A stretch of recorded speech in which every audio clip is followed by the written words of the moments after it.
Pass the talking stick, cuz. Pass the talking stick, cuz.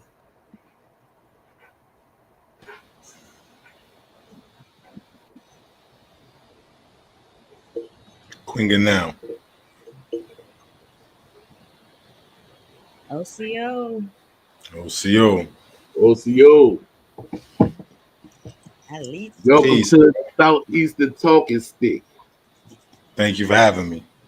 Yes, Ladies welcome. and gentlemen, boys and girls, children and adults of all ages, welcome to the Southeastern Talking Stick.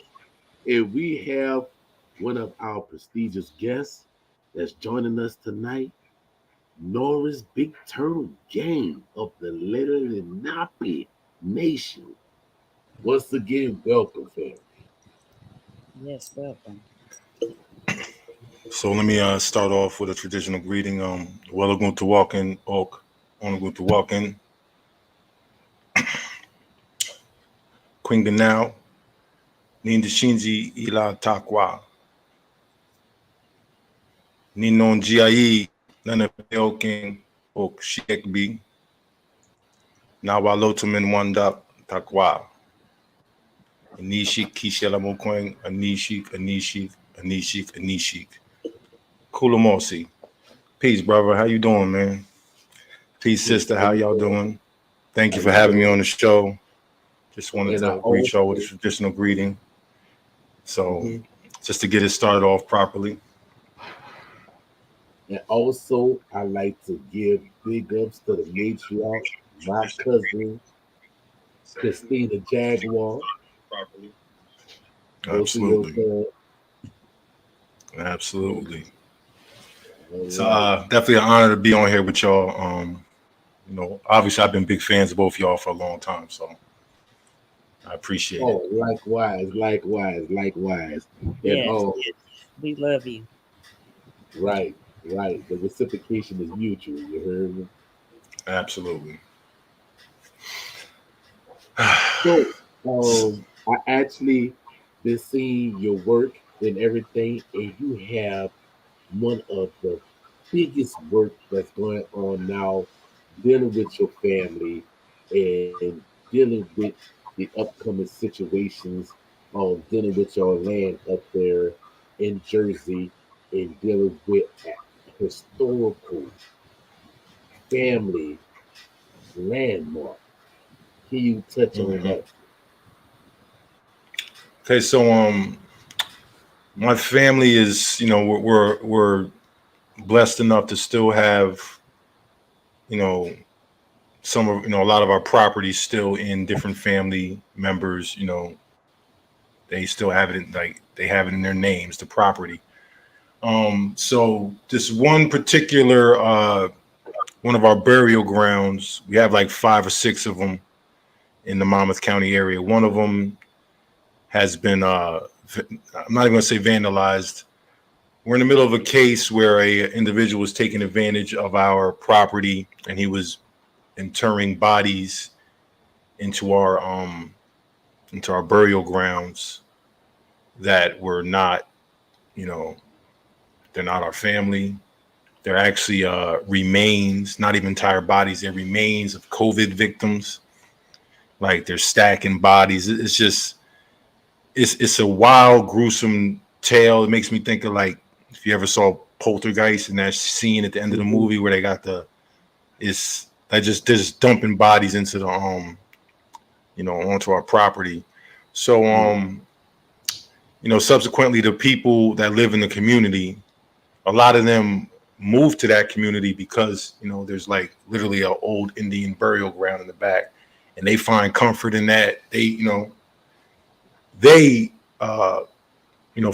find it to be peaceful. You know what I mean? It was almost like a landmark even for the people who lived in the in that neighborhood now. So when they started to cut down trees, that's when they started reaching out to who the owners were. And that's when Mhm. my cousin found out what was going on. And then she's been in the middle of it's going to be a case that actually should set a precedence for people who have gone through the same thing. You know what I mean? Mhm. In terms of basically They ran us off our land years ago, and we lose contact with the land just like we lose contact with, aspects of our culture. You know what I mean? And people double back and try to take, seize control of your land. It's not quite an eminent domain thing. This is a little more trickery of a situation. But what we found in New Jersey, and it's happening all over the country, is people are getting control of historic cemeteries, native cemeteries, African cemeteries, old cemeteries that predate the United States. And in seizing control of those, you're able to tap into state cemetery funds, because these would be considered historic places.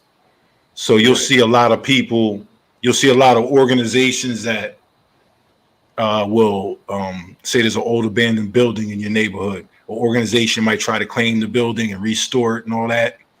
But there's a reason why that building is abandoned, and there's probably a family somewhere that been there's history behind that. So there's a lot of things going on in our communities where people are taking advantage of us being separated from our history.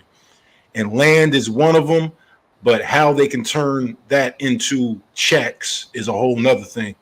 Even when you go to your local library and some Karen is in there talking about the local Indians, giving a, she's probably talking about somebody that lives in that community's family, and she's getting paid to give a seminar or a speech on some information she researched that's about somebody's family that could be in that position, at the least receiving that, that paycheck for speaking on their own family. So it's a lot of things that are going on where people taking advantage of us in a lot of ways that we're unaware of, and cemeteries and old property is one of them. So we're fighting a case now. It's in the upper 100 millions if it works out how it's supposed to. We don't count on that, but it's a big case, and we haven't been able to bring any attention to it for a lot of reasons. My cousin reached out to the NAACP, reached out to all different organizations, reached out to the governor, and nobody wants to deal with it because it's about big business. It's big businesses that are profiting off of what they've been doing to families like mine, probably families like yours, many of our families, because we lose touch with our history. Right. So, well, can I ask you this? Is there any way that the people in the audience can actually contribute? Do y'all have like a GoFund, so where if there's any monetary funds that need to be to help y'all in assistance that they can actually donate to? Well, at this point, like, we were looking for assistance, like, about a year or so ago, but at this point, like, we're like a week away from settlement. So because what happened was, this is the thing about it.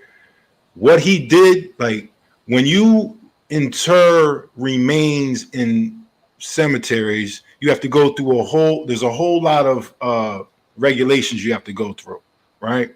If you just dump bodies in the ground, that's a violation.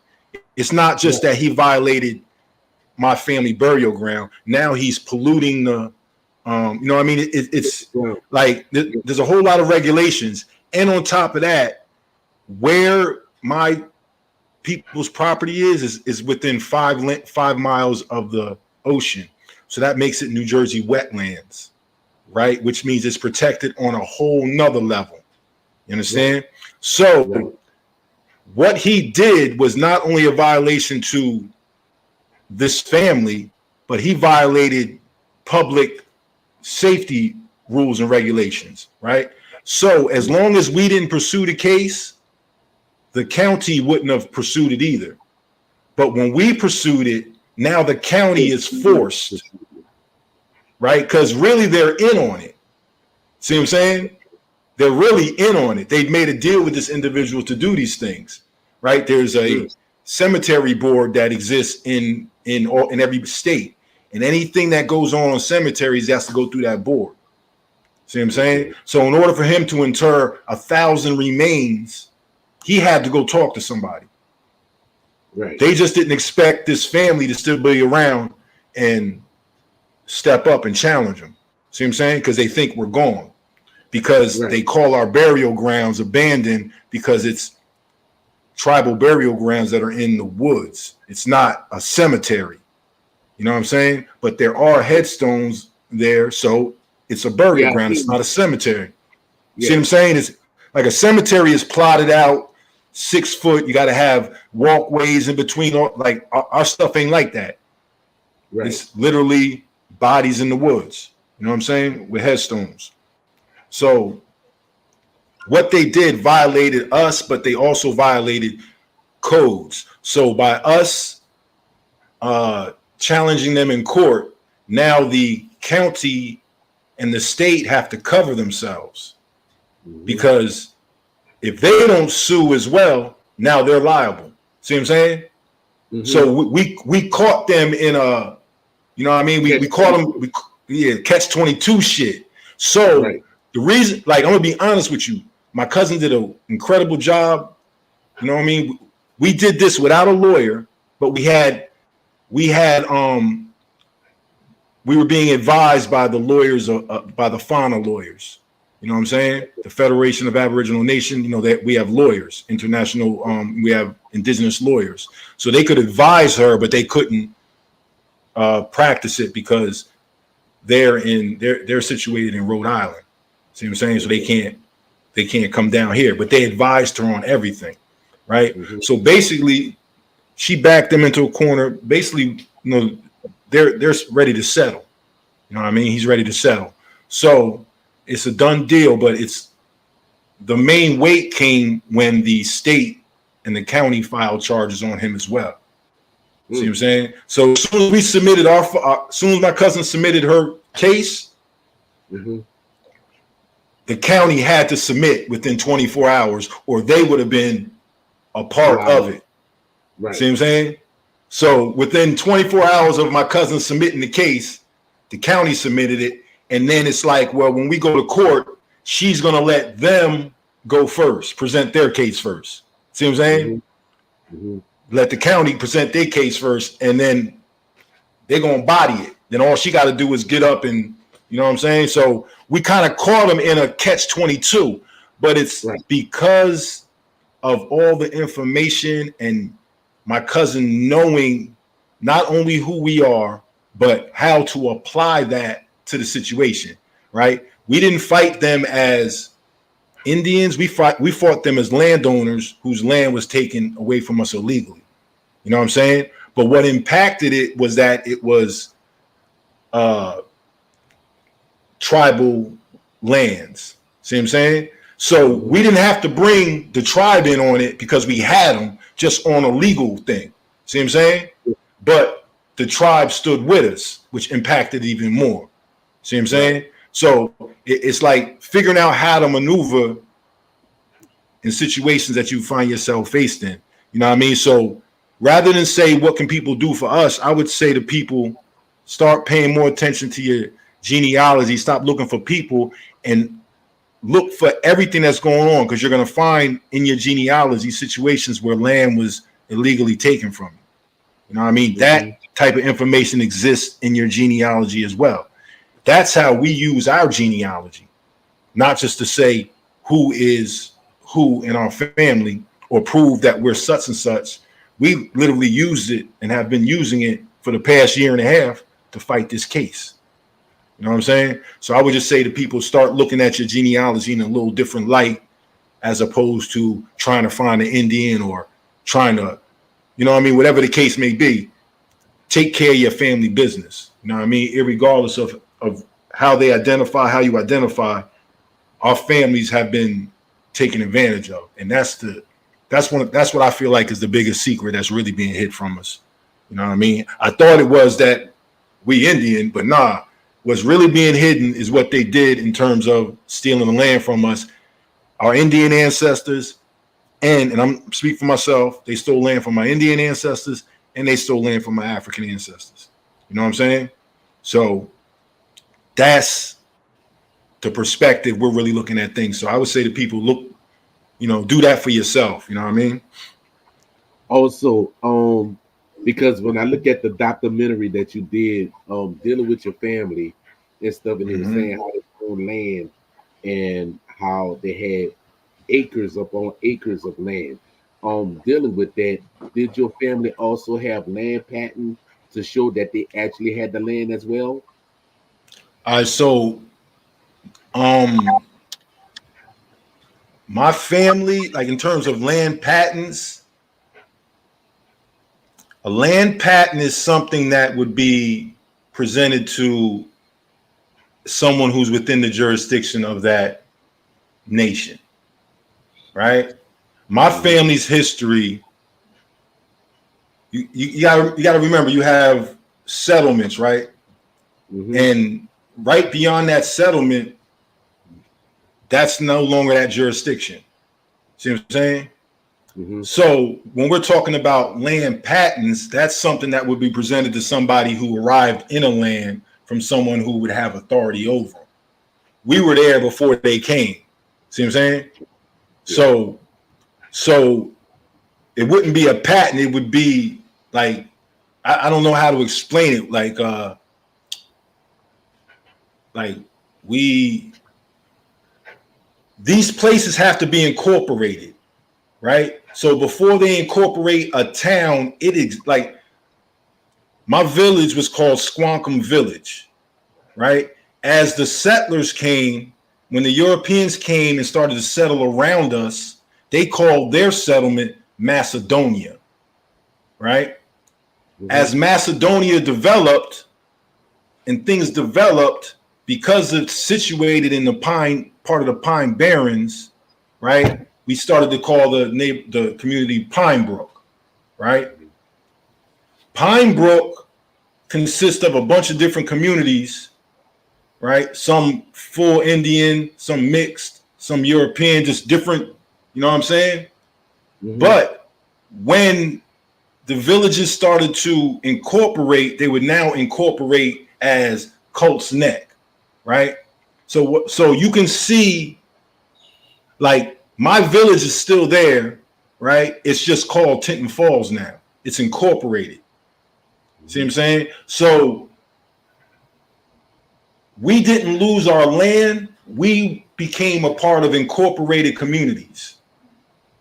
See what I'm saying? So we're living in Squonkam Village, and then we incorporate, and it becomes Pine Brook or Tinton Falls. See what I'm saying? And Mm-hmm. now all the laws and jurisdiction issues that come with being now a part of under that jurisdiction, now it happens, right?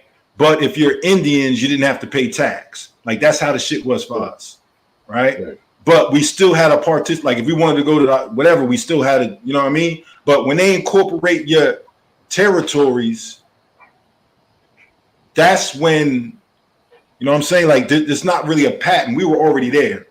See what I'm Mm-hmm. saying? We incorporated into their shit as opposed to coming somewhere, receiving a patent and saying we own this land. That's a different situation. You know what I mean? Like, I'll give you an example. So my cousin shared this the other day, so I'm fine sharing it. So there's a settler, his name is Joseph Fleming. Joseph Fleming took an Indian wife, Okay. had a daughter named Ruth. Joseph Fleming's Indian wife died. So he has a Indian daughter. He's a plantation owner, got an Indian daughter who's a woman of color. She grows up primarily identifying with her Indian, because you know her mother was an Indian. Mm-hmm. So she is back with the rest of the Indian. You know what I'm saying? The father ain't taking care of her. You know what I'm saying? Mm-hmm. So she grows up with the Indians and with the slaves. And she marries Abraham. So Abraham has a child with Abraham marries Ruth. That's the names they were given, Abraham and Ruth, right? Mm-hmm. Now, Ruth is the granddaughter of Peter the Indian, who was one of the last Indians to remain in the territory, right? Like there's always a few of these ones that stay around, and they're, you know what I mean? You can find them in your history books and your territories. They'll talk about these people. But Peter the Indian was the grandfather of the now newborn child of Abraham and Ruth, who was Peter. They named him after Peter. All right. So that's where my bloodline comes from. Right. Mm-hmm. So Joseph, the settler, who now had a grandson named Peter, who was also the grandson of his friend Peter the Indian, freed his children, freed his son. And when he freed him, he sent him, when he freed him, they gave him 1,800 acres of land that his ancestors had once occupied. See what I'm saying? And all this is taking place before New Jersey existed. See what I'm saying? Before the United States existed. All this is this is all going on in the early 1700s. See what I'm saying?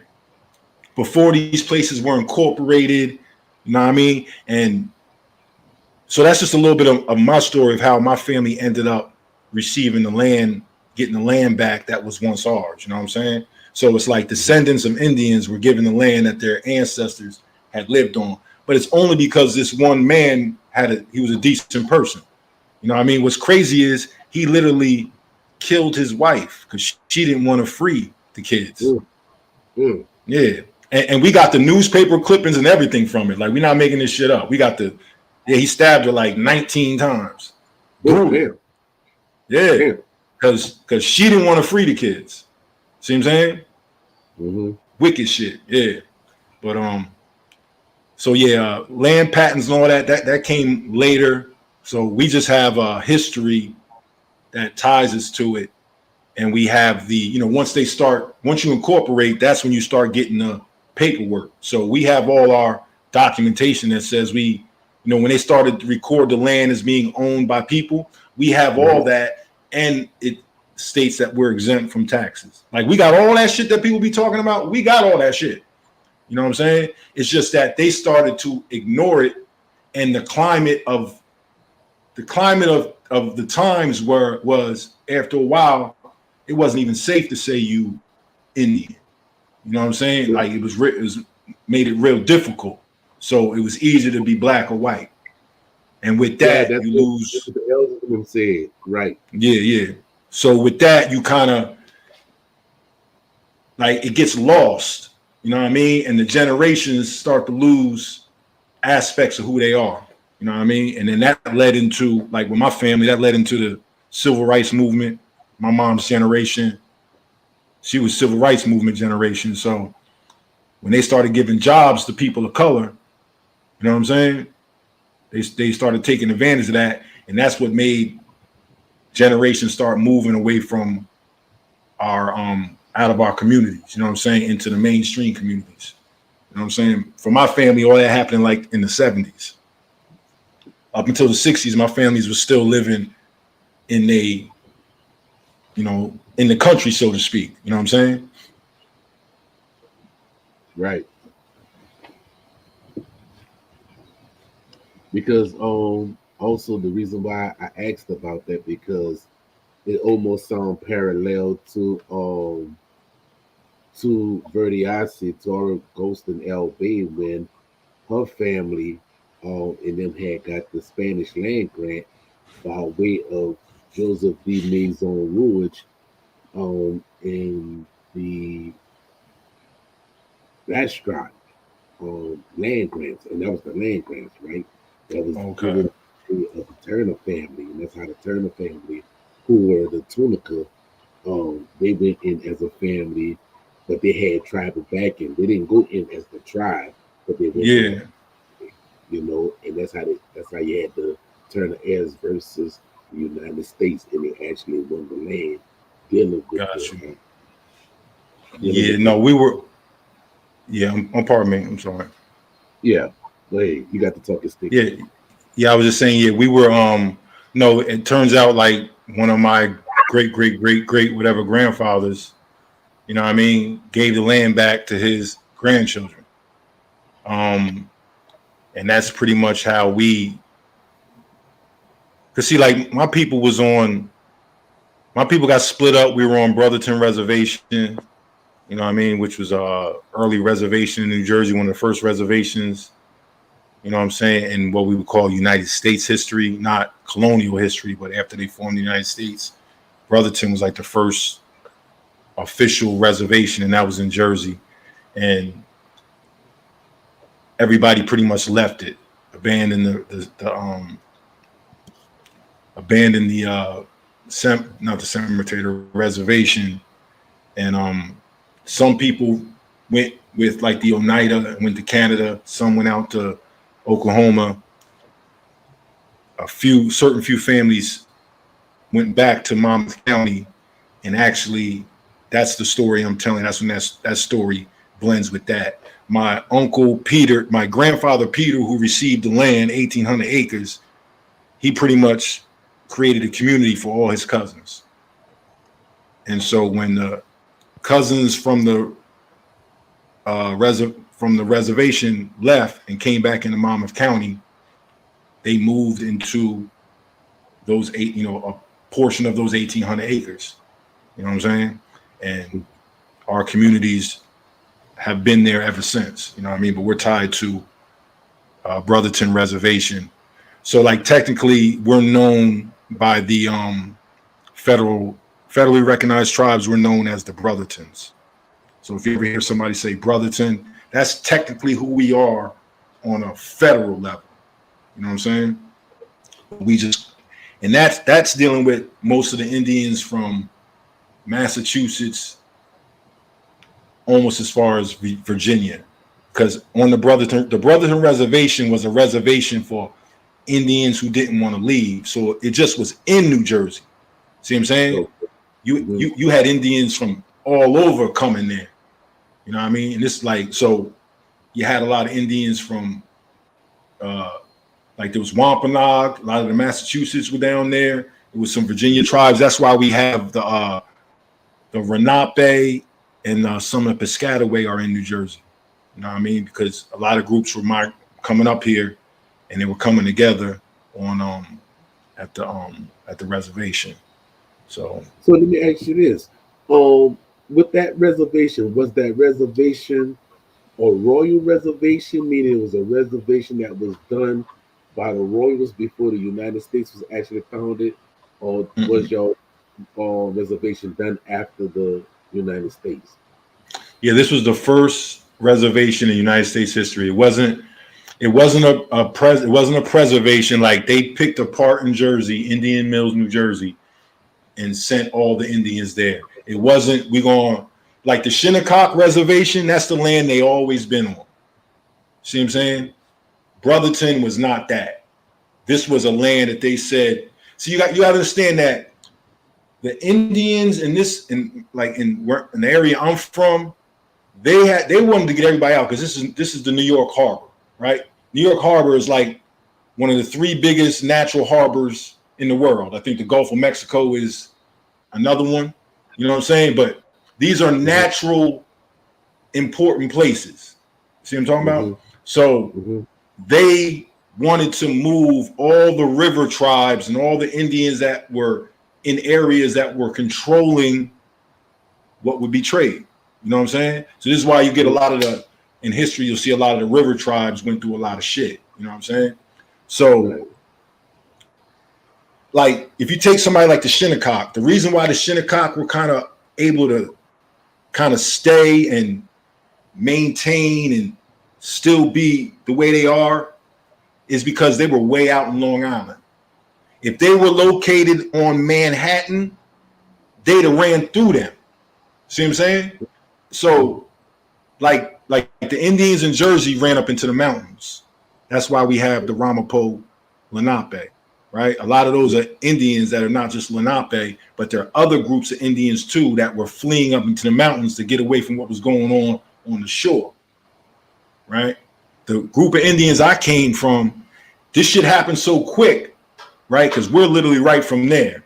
As soon as they got off the boats, they was talking to us. So it happened so quick. By the time we realized what was going on, we were already damn near Christians. You know what I mean? We were already getting money and things were happening so fast, you know what I mean? But the other Indians that live more inland, Mm-hmm. a lot of them watched what was going on, and then they would run up into the mountains to stay away from shit. You know what I'm saying? To try to avoid it or try to wait it out, as they would say. You know what I'm saying? Like they went and waited the Dutch out. Dutch left. Mm-hmm. You know what I'm saying? They went and waited the English out. English left. You know what I mean? They tried to wait out the Americans, but they not leaving. You know what I'm saying? That type shit. So, but that's like what the situation was out here. So like my tribe was like, when I tell you, when we stand on the beach where I'm from, you can see New York. Like that's who my people were. So we were some of the first ones to get colonized, become Christians. You know what I mean? These families were some of the first families to relocate. You know what I'm saying? Like, it's just that I come from a family that said, F it, we not leaving. We staying. And we just got low and intermarried with people. You know what I'm saying? But most of them all left. Literally all left. You know what I'm saying? Gradually. So basically, that was dealing with the British in them and everything that your family. No, they left. No. Yeah, my family dealt with the British. Yeah. We had treaties directly with the British. You know what I'm saying? This is before the Revolutionary War, which of course the British lost. Right. You know what I'm saying? So whatever Lenape were dealing with the British got subjugated, kind of lost a voice, so to speak. You know what I'm saying? Just a lot of political differences. It had to do with, it had to do with politics. It has to do with, you know what I mean? Like, if I were to be talking in the drug game, we had to connect. You know what I mean? Mm-hmm. So, the other sets want to connect. So if we got to connect, we the one everybody got problems with. You know what I mean? And there's different wars that took place. Like, obviously everybody knows about the Pequot War. And mm-hmm. But those same people waged a war in the New Jersey, Connecticut area, where they massacred villages in the same manner. You know what I mean? And a lot of the tribes that were being massacred were the river tribes. And it was more inland tribes helping the settlers. See what I'm saying? Mm-hmm. Because they wanted that connect.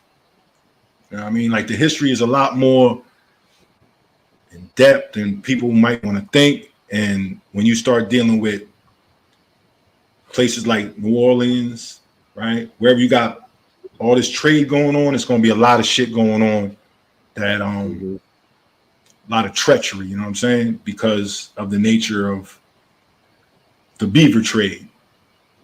Yeah. Right? Same with the Temecula. Yep. And I heard you earlier when you said about you had family members that went up into the mountains, which was the Arapaho, correct? And the Ramapo, yeah. The Ramapo. Yeah. How they deal with this situation from the oil and the tires and stuff from the Ford company that actually poison up there? Because I haven't heard any more on that. Is everything all right with the elders in the mountains? Nah, bro, it's heartbreaking to talk about, because probably, like, as we speak now, it's probably somebody passing away. It's people passing away every month, man. Like, it's heartbreaking what's going on up there. And like, Jersey's not doing nothing about, it's a Superfund site. So if anybody knows anything about what Superfund sites are, it's a lot of challenges. But yeah, the Ramapo Mountains was a place where the Ford Motor Company was dumping paint sludge into the mines. Mm-hmm. So the sludge made its way into the water, which affected the water system in North Jersey. Cities like Newark have had a horrible situation with water. It's not publicized to the extent that Michigan is, but it's a very similar situation in North Jersey. And it's all tied into what was going on with the Indians. Like, it's funny that you got the Indians up on the mountain, and you got the people in the city, and they don't really have too much of a interaction, but there's such a symbiotic relationship between the two because of the water systems. You know what I'm saying? So they don't realize how much they affect each other and how much they actually, you know what I mean? Like part of one of the things I want to do for Newark is bring them closer together with the indigenous community. So, you know, one of my plans is, because I have a relationship with a bit of a relationship with the Newark mayor's office, I want to foster some type of relationship while we still got people in office that are good people that we can communicate with. You know what I mean? Because I feel like there's needs to be like our major cities that have a lot of people of color, they need to be connected to these reservations. I feel like we all need to be helping each other, right? Because we actually family. You're gonna realize we're family. You know what I'm saying? Like a lot, like it's a lot of stories I could tell you about Newark and and Ramapo, but surrounding cities, Paterson, New Jersey. That's another Lenape homestead. You know, there's a lot of places in Jersey, but I want to rekindle the relationship between the remaining Lenape and major cities in Jersey. I think that's something that's kind of on my to-do list. And I'm glad we have this forum because, like I say, most people don't know what happened up there in the mountains and everything. And I heard this like some years ago. Matter of fact, Mm-hmm. this I heard like around the time when Hurricane Katrina hit. That was in 2005. So they've been fighting for some years, and we all know that water is life, and Mm-hmm. in a way that word can get out like all the nations that went to um Pine Ridge. Hopefully, we can do the same to come up there to the Arapaho area territory and do the same thing to let them know that hey, water is life, And I even Mm-hmm. seen what we were talking about doing the pipeline, going through the Carolinas and going through Virginia and going through the Wampanoag, the what they call it, the Poconos area. You know what I'm saying? They Mm-hmm. talking pipeline through that. Yeah. Yeah, Most that's people don't know this. yeah. So what's interesting about that is, so they wanted to send the Tennessee pipeline and they Mm-hmm, wanted to bring it out to the shore in Jersey, right? This is mm-hmm, something that they were proposing in the 50s, right? mm, My tribe stood up against it and said, we don't want no, like, stood against it. And at that point, that's when New Jersey's government started to change their relationship with us. You know what I'm saying? mm, Like the politics in New Jersey is the Indian politics in New Jersey is very tricky because we're all families, but New Jersey has us in a semi cold war against each other. Not an mm, active war, but we're not working together how we should. And it has everything to do with state recognition. You know what I'm saying? I don't want to get too into it because it's not something that divides the people. It's a political thing. Like when we're together, whether I'm with Nanti Coke or I'm with Ramapo or whatever Cherokees in the state, like we don't have no issues with each other. But there is a political divide that is causing issues, not allowing us to grow properly. You know what I'm saying? And that also causes an issue between the New Jersey tribes and the other Delaware, like out in Oklahoma and stuff like that. Like mm-hmm, there is a bit of a, and when I was getting caught up in the middle of things, I didn't have as much information, so it appeared to me like we're being picked on. You know what I'm saying? But as mm-hmm, I acquired more information and found out what's really going on, it's a legit argument. You know what I'm mm-hmm, saying? And I'm just, yeah, it's a legit argument. Like it's pretty much saying there are Indians in New Jersey that aren't New Jersey Indians, but they get the privileges of New Jersey Indians.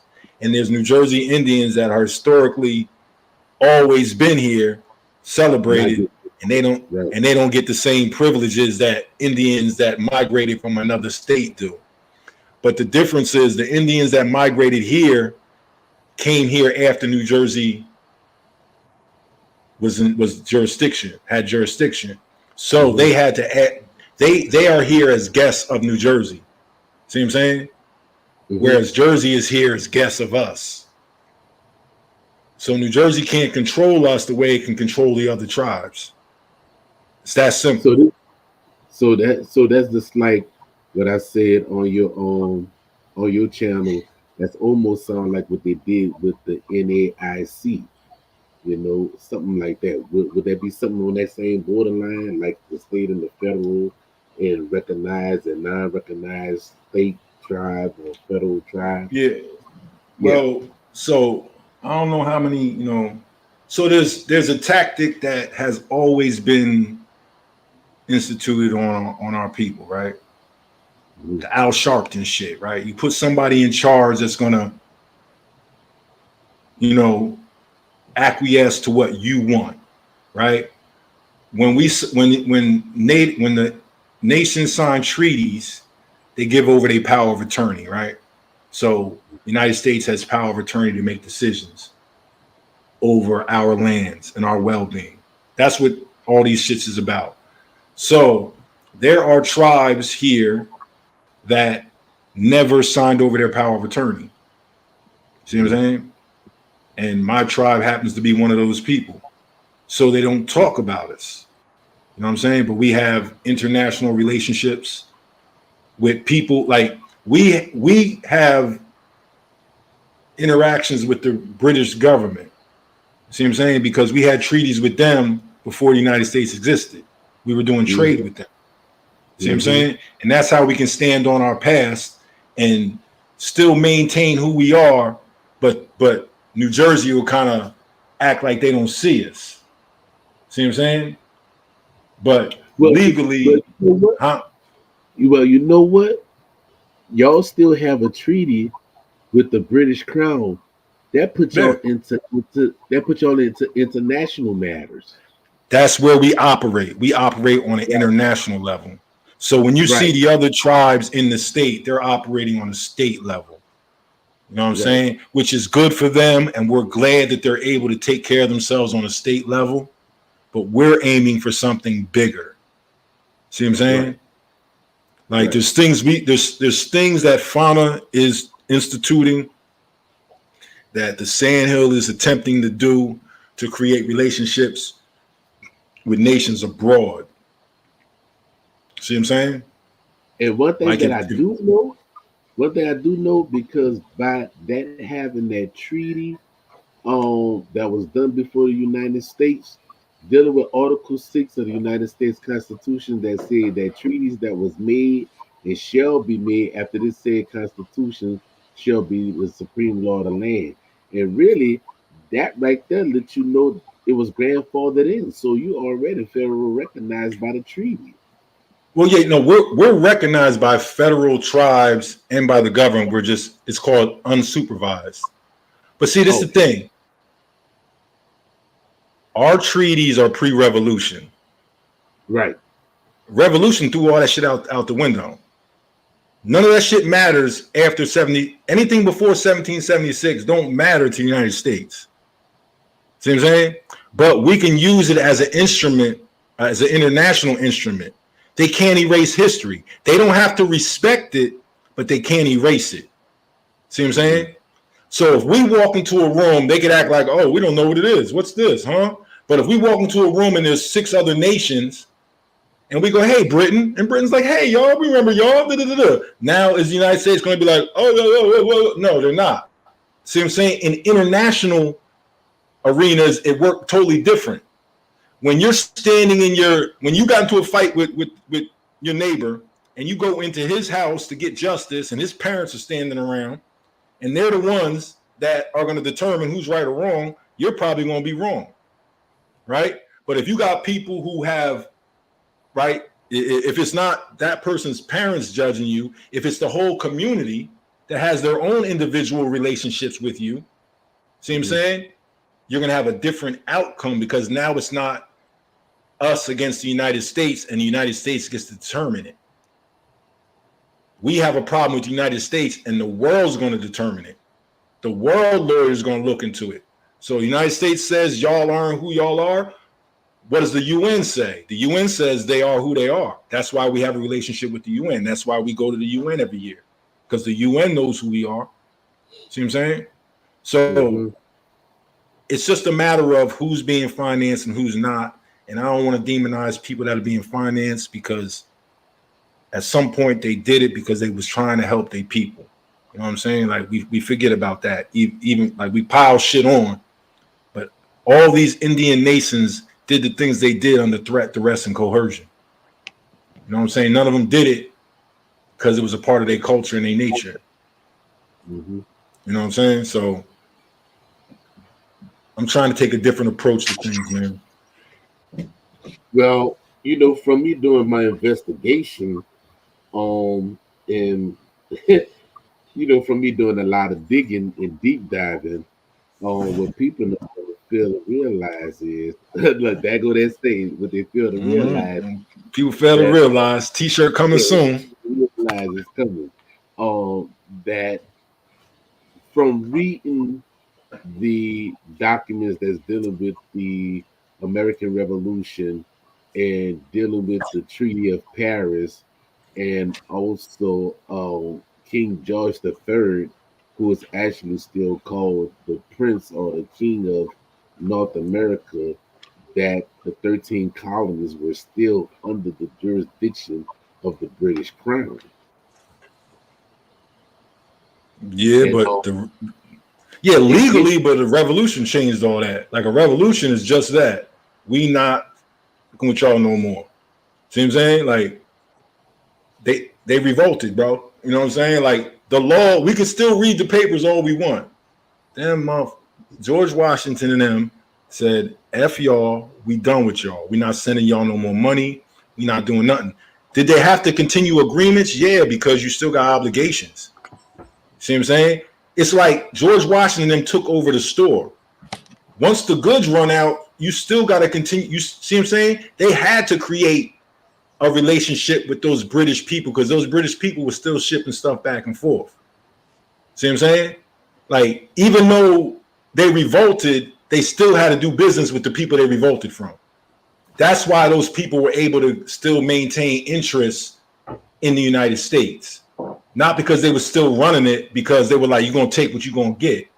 You just ain't getting the whole thing no more. See what I'm saying?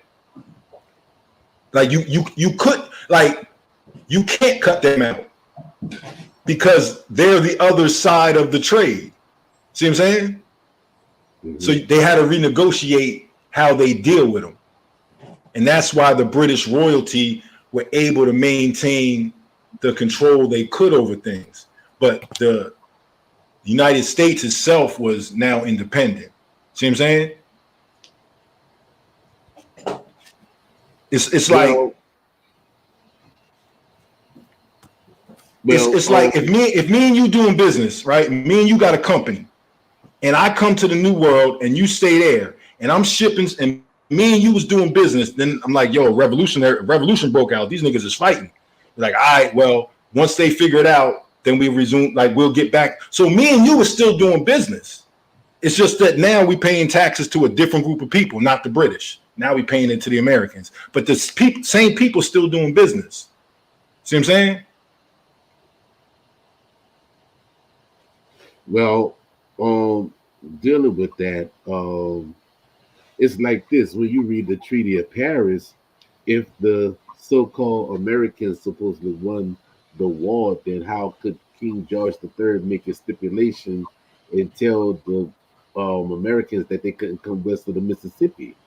You know, because he still had ties into his colonies. Remember, the 13 colonies had 3 sets of colonies. He had the King colony, right, which became known as the Commonwealth. He still had hold on the Commonwealth. You know, a pimp never let go his women. know what I'm Yeah, the saying? 13 colonies was just the 13 colonies. Yeah, yeah. It was definitely Yeah, other territories that they still had interest in and still controlled. yeah, Absolutely. yeah, Hmm. yeah. So yeah.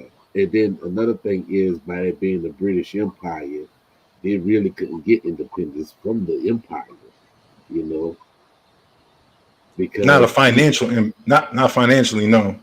yeah, because King George III was the king of England, France, and Ireland, and Hmm. that's it within the Treaty of Paris. And who did the United States borrow money from? From France. Who was the king at the Hmm. time? George III. So Hmm. really funded both sides of the war. You see?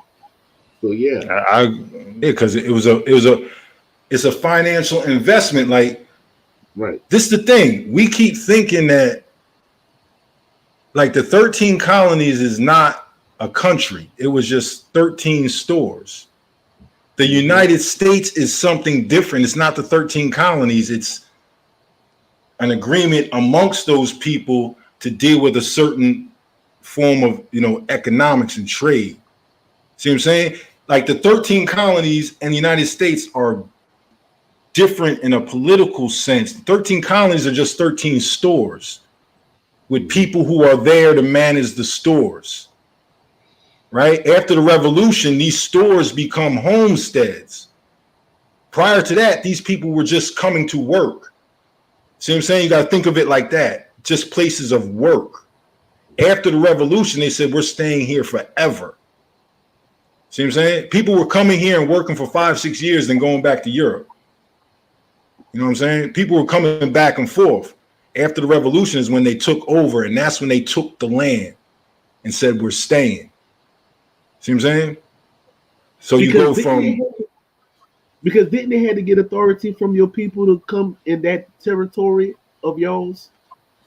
so what happened is the Treaty of Fort Pitt is the treaty that allowed the settlers to enter into where to go get the British, basically. Like the Revolutionary War and all that happened like more or less in Jersey, Pennsylvania area, but the actual territories they had to come through were the Lenape territory.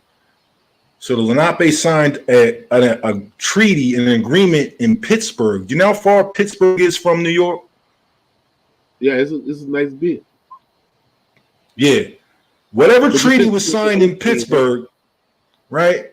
Them people was too far away from where the actual battle was going to take place, right? Battle of Monmouth, Battle of Freehold. That's, bro, that's like 10 hours away in a car. mm, But that's where the British was. So that's why yeah, George Washington, all of them was crossing the Delaware and, where they say they drank the whiskey to stay warm at night, right? yeah, You heard that yeah, story? Well, the whiskey yeah, that they drank was called Laird's Apple Whiskey. right. It comes from the Laird farm. One of my grandfathers was enslaved on the Laird's farm. It come right from like the Laird farm. The motherfuckers that gave George Washington the whiskey come from right where I'm from. Like all that shit was happening right where you know what I'm saying? And you know what, My Norris? I did a mm-hmm, post saying how we was the ones that actually made liquor that they didn't introduce liquor to us because we mm-hmm. already knew how to do fermented stuff, like the Yeah. apple liquor, the corn liquor, what became known Yeah. as the moonshine. We've been doing that. But that was Yeah. for the medicine people though. But that's a whole nother story right there. Yep. Yep. You're 100% right. My fourth great grandfather, his name is, if you look him up, his name is Samuel Mingo Johnson. He was on record books. They say he was the last man of color hung in New Jersey. Mm, Right. Yeah. And he worked for the Laird Company. He didn't work. He was a slave. He was freed, and then he became a jockey. He was a short dude. Became a jockey. Some white girl said that he raped her. They hung him and all types of crazy shit. And what's crazy is that was the gonna sound like a families. story. Yeah, it's a similar situation. So they said the man was they said the man was 60. He was 80. The girl had tuberculosis, and what's crazy is I went to school with descendants of the people. See what I'm saying? Because they didn't do nothing. So I'm growing up in a town with descendants of the people that did that to my fourth great grandfather. That's the shit I'm talking about that people don't like. If you're not cognizant of your story, these are the type of things that you have to experience. So when my mother is telling me, nah, I don't want you going over them white boys' house on the other side of Tinton Falls. I'm not thinking it got, I'm not thinking it got nothing to do with all them white people live on our property and they've been knocking us off for generations so they could develop that property. No, I don't want you over there playing with Tommy. I feel some type of way you over in them woods and that's our woods. You know what I'm saying? Mm-hmm. But we don't know that. Like me and my cousins literally grew up riding over to people's houses because they lived in these big houses that, you ain't got no bread. You want to be around people that got shit. So we riding our bikes across town, going around, hanging out with all these white boys who live in the forest with these giant houses. And then we find out years later, that's all our land. That's all our family's land. Mm-hmm. The person who we're fighting this case against right now, he was a senior when I was a freshman in my high school.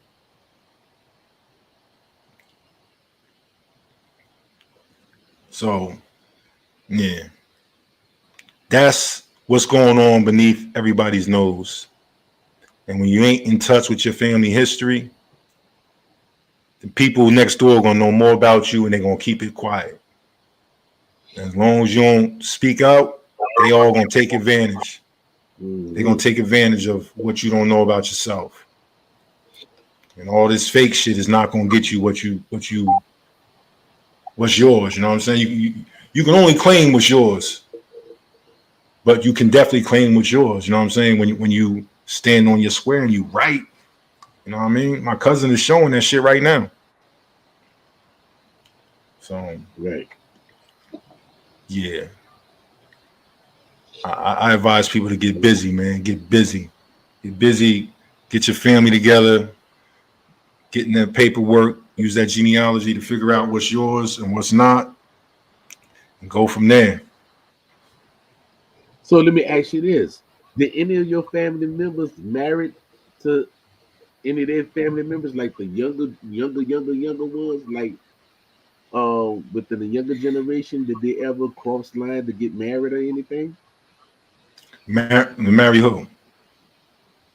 The people that you said that hung your great grandfather, your great grandfather. Oh, so I can't say. No, I wouldn't say that, but who knows, bro? Who knows, bro? Like 20 people hung my grandfather. 20. Oh, damn. Right? These are settler family. This is 1886. See what I'm talking about? This is not long ago. That's the year Noble right? Ali was born. Well, there you go. So, like, all I gotta do is just go get the paperwork, and I can find out exactly. See what I'm saying? Mm-hmm. It's not like the building where they went. Yeah, I'm doing a documentary on it, so I'm gonna lay it all out. I'm thinking about doing it as like a silent film. I don't know. I'm gonna see, do something artistic with it, but yeah, it's gonna be a part of our documentary series. But and know what's crazy is Tasha she did a breakdown on Mingo, right? So I talked about Mingo, but I ain't give everything up like, yo, he's my grandfather. I just talked about some of the situation. And so she went and did she did this big breakdown about him. And I ain't gonna front, I felt some type of way. You know what I'm saying? Now I know she didn't know that was my grandfather. You know what I'm saying? But I definitely felt some type of way. Like, that's not yours to tell. You know what I mean? Was she? And that's kind of Yeah, I mean, yeah, she was, but it's not yours to tell. Especially like, see what I'm saying? But she Yeah. didn't know. But this the thing. I guess she wouldn't know if she did real research. She wouldn't put the names together. You know what I'm saying? But when I tell people, when I talk about what goes on in historically in the community I'm from, we all related. Like I don't know if people really. No, right. no, I'm talking literal. I'm talking literal. You know what I'm saying? Like I'm talking about these villages I come from originate from like 13 families. See what I'm saying? And then all the other families are subsidiaries or extensions of those families. So even people that move into the area gonna marry somebody in the family. See what I'm Mm-hmm. saying? Yeah, that's Like why I asked I that got question like I did. Yeah. yeah. So it's like, yeah, motherfuckers be like, nah, that shit for real. That shit for real where I'm from. We all related. It's like my cousin said, boy, you gotta check birth certificates before you lay down with somebody. Right. Who's your mom and them and who's your Yeah, daddy and all them? that. And, yeah. All that.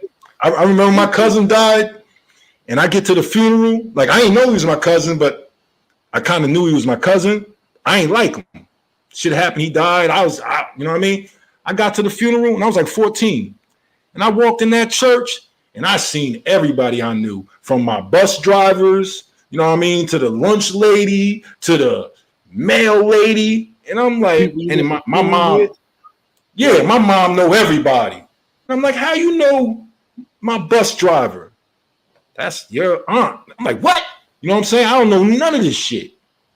You know what I mean? But everybody knew everybody. Bro, my people built 8 churches in Monmouth County. The first 8 churches were all built by my family. You know what I'm saying? They were all built as the family grew. You know what I mean? We built homes, all that stuff. You know what I'm saying? Because it was our land. We had the manpower and the skill, and that's how we was living. You know what I mean? Building homes, mansions. We built like all these mansions that's built in like uh Belmar, New Jersey, and like on the beach. Those is all houses that was built by the Richardson men for their family, for their kids, and it was done in the old way. You know what I mean? We didn't need no bread. They went out and chopped shit down and did everything how you do in the old way. You know what I'm saying? And then all those places became, they snatched them from us, and now they didn't. If you ever look up Monmouth University in Monmouth County, New Jersey, just go look up Monmouth University and look at some of the all these big ass Victorian homes. Those homes was all built by these Indian men. You know what I mean? So like Yeah. even when people talk about foundational, like shit, we was building up towns. Like you can't exclude Indians from that. You can't exclude black people from that. And there's some poor white people you're not going to be able to exclude from it because they had their hand in on it too. You know what I'm saying? Like a lot of people built America. It wasn't just one particular group. We all came together and Mm-hmm. built this motherfucker. You know what I'm saying? So called. But you know what? But I Yeah. always say that the funeral was a family reunion. I always say that because Mm-hmm. that happened out here in New Orleans. You know, you get to the funeral and everything. It was a little cousin of mine that passed away in July of last year, and a young lady was like, my cousin got murdered on the 4th of July, and his funeral is next week and everything. Won't you come and show the family support? I go in the funeral home and I heard somebody call my name, and I looked and I'm like, what y'all doing here? Mm-hmm. Hey, that's my nephew in the casket. And I looked and I said, man, that's my little cousin. And then next thing you know, I'm like, man, like you say, I always say funerals are family reunion because that's when you get to see everybody. You know, Mm-hmm. you've been out of school for 10 years, you wind up seeing people that you went to school with, like, man, I didn't know you was related. And all along, you sitting right there in the same classroom with them. Mm-hmm. I was talking to bro, real rap yesterday, and just talking about how our communities, we talk about how we used to come from villages, take a village to raise, all that Mm-hmm. stuff that we come from, right? But we live in a time where people live in communities based on their economic, what I mean, what they can afford. So you're not living in communities that are your actual people. It's people who have the same, uh, you know, that are in the same bracket as you in terms of economics. You know what I mean? And I think that a lot of things that we experience being older people, other people can't imagine because those uh, those parameters weren't put in place. You know what I'm saying? Like Mm-hmm. people ain't talking about streetlights no more. They're not talking about the little things that we all, you know what I'm saying, were in place to keep us safe in our communities. You know what I'm saying? Like, the neighbor and all that could whoop you or something. I was telling him how if I was going somewhere, right, I'll be walking somewhere and I get to the end of the block and Miss such and such would come stepping out on the porch with the phone on her ear. Yeah, he walking past right now. You know what I'm saying? And it'd be like that throughout the whole neighborhood. Where you going? Oh, you going to such and such? She know who to hit to make sure they put an eye on me to make Mm-hmm. sure I'm going. You know what I mean? Like that's something that people can't even imagine no more. You know what I'm saying? Right. Unless you're still in these environments. You know what I mean? Like, so I kind of feel bad for what the youth is going through because I don't think they even understand that element of community. Mm, You know what I'm saying? yeah. What you say? So What you say, Sister Christina? No, I said basically I was saying the same thing. They don't understand that element of community. He said it when I was thinking it. yeah. Mm-hmm. So we gotta somehow bridge a gap because that's where a lot of the accountability come from. And what I see in youth is a lack of accountability at a level that I never seen before. You know what I'm saying? Like I know when I was growing up, motherfuckers' parents was whooping their ass. You out in the street, act up, you get chipped up. You know what I'm saying? Like, so I don't see, and that's where the growth is. You know what I'm saying? Admitting you wrong, bro. Listen to me. A brother said today, Albert Einstein was really alive during the time of Abraham Lincoln. That's what somebody said today, right? So, pardon me, not Albert Einstein, Alfred Hitchcock. Pardon me, Alfred Hitchcock was alive when uh, With Abe President Lincoln. Lincoln was alive, when Abe Lincoln Yeah. was alive, and I guarantee you that person will never admit that they're wrong. You know what I'm saying? Mm-hmm. And we have that type of information traveling through the communities, especially the online community, and there's no Mm-hmm. accountability. Nobody is bearing witness to when they wrong so they can grow from the shit. You know what I'm saying? And that's what I'm Right. seeing. And it's making it difficult to have conversations with people. You know what I mean? It makes it awkward to have conversations nowadays because nobody And you, nobody wants to be corrected. and you know what? And I remember my grandmother used to say, "God knows all, and see all, and hear all."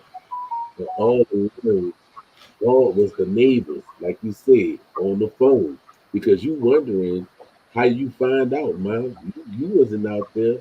But yet, once again, God sees all, hear all, and says all. And Mm-hmm. I think the part about, I think this happened in the 80s, if I'm not mistaken, when they, so-called took prayers out of school, right? And then that's when you started having people saying, "Oh, you don't tell my child nothing."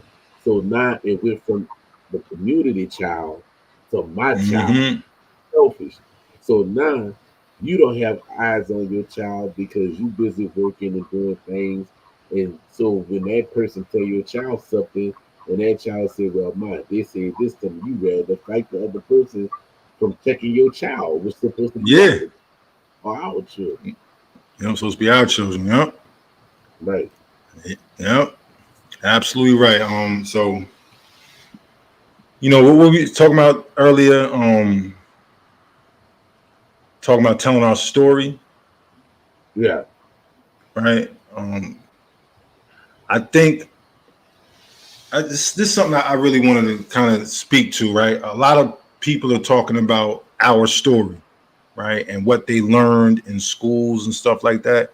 I listened to a brother say um, what he was taught in grade school. My thing is this, like, if we're allowing our kids to learn in school, right, we're not being responsible parents. You know what I'm saying? Like, you shouldn't be sending your kids to school not knowing how to spell. You really should have already taught them. And when they going, now the teacher is just reinforcing it. You know what I'm saying? Or whatever the case may be. You should have an input on your children before you send them to school. You know what I mean? So certain things can be taught to them. And in school, they're not really teaching your kid who he is. They're teaching them American history. You know what I'm saying? It's not their responsibility to teach the children who you are. You know what I'm saying? Just like it's not the responsibility for somebody else to teach your child their history.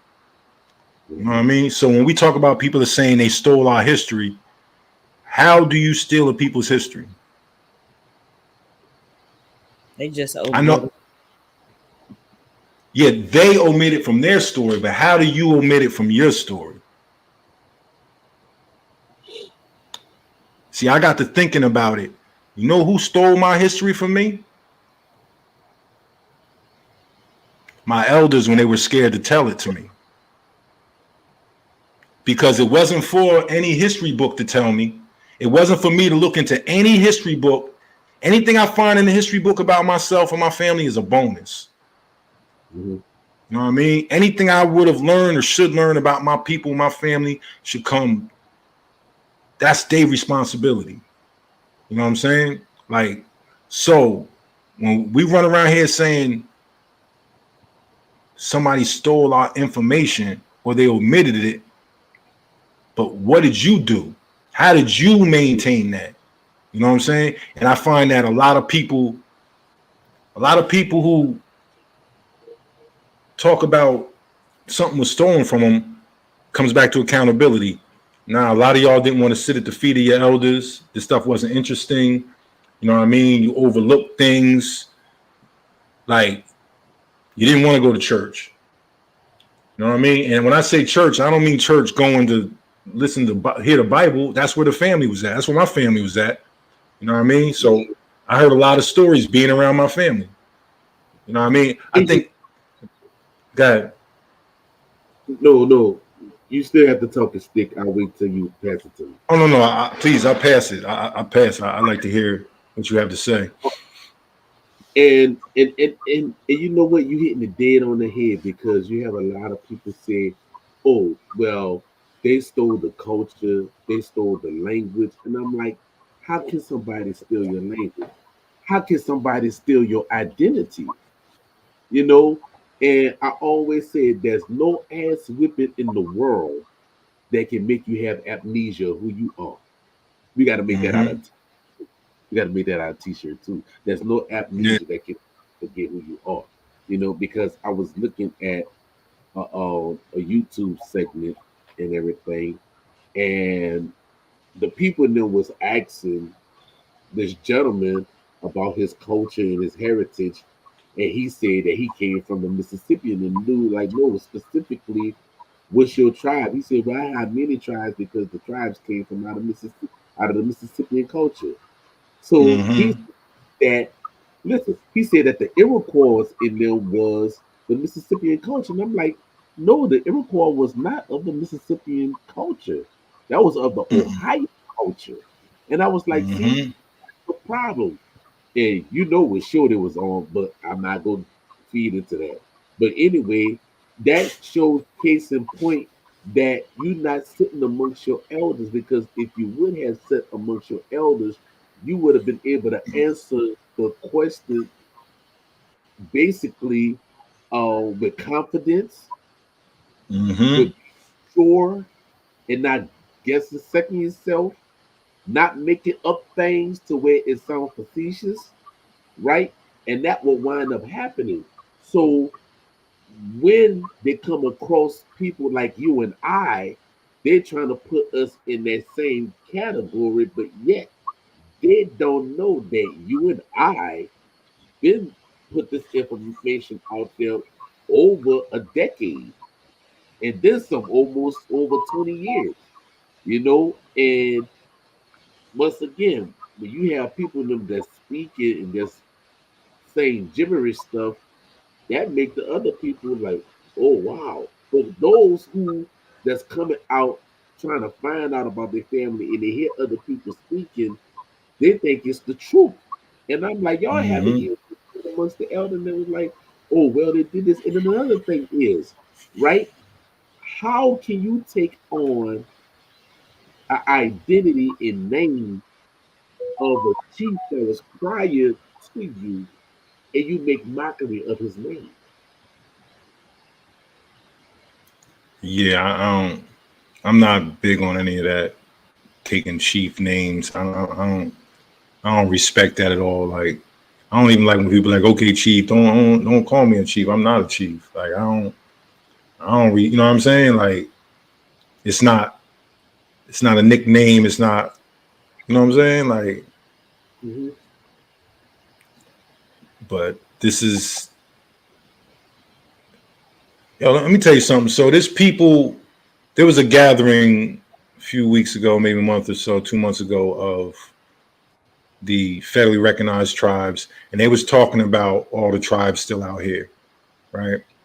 And they were saying things like, you could play any drum beat and move and dance any way, and they'll think it's ceremony. You know what I'm saying? Like, they were really talking bad about, you know what I mean, the tribes that are still here. You know what I'm saying? Not all of them feel that way, but enough of them to have that sentiment. You know what I mean? It was one speaker. Let me just say it was one speaker, and he wasn't received too well, but he represents a certain demographic of people, right? And it's Mm-hmm. like, are they actually mixing up these people who are running around here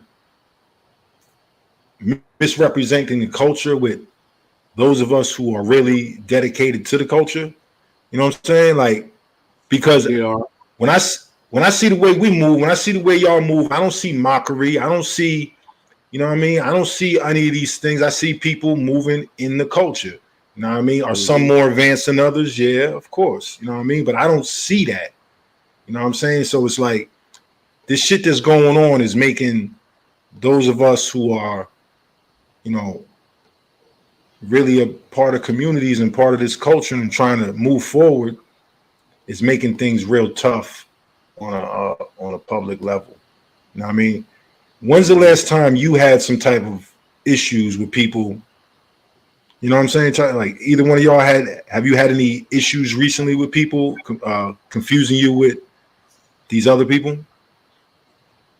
Oh, all the time.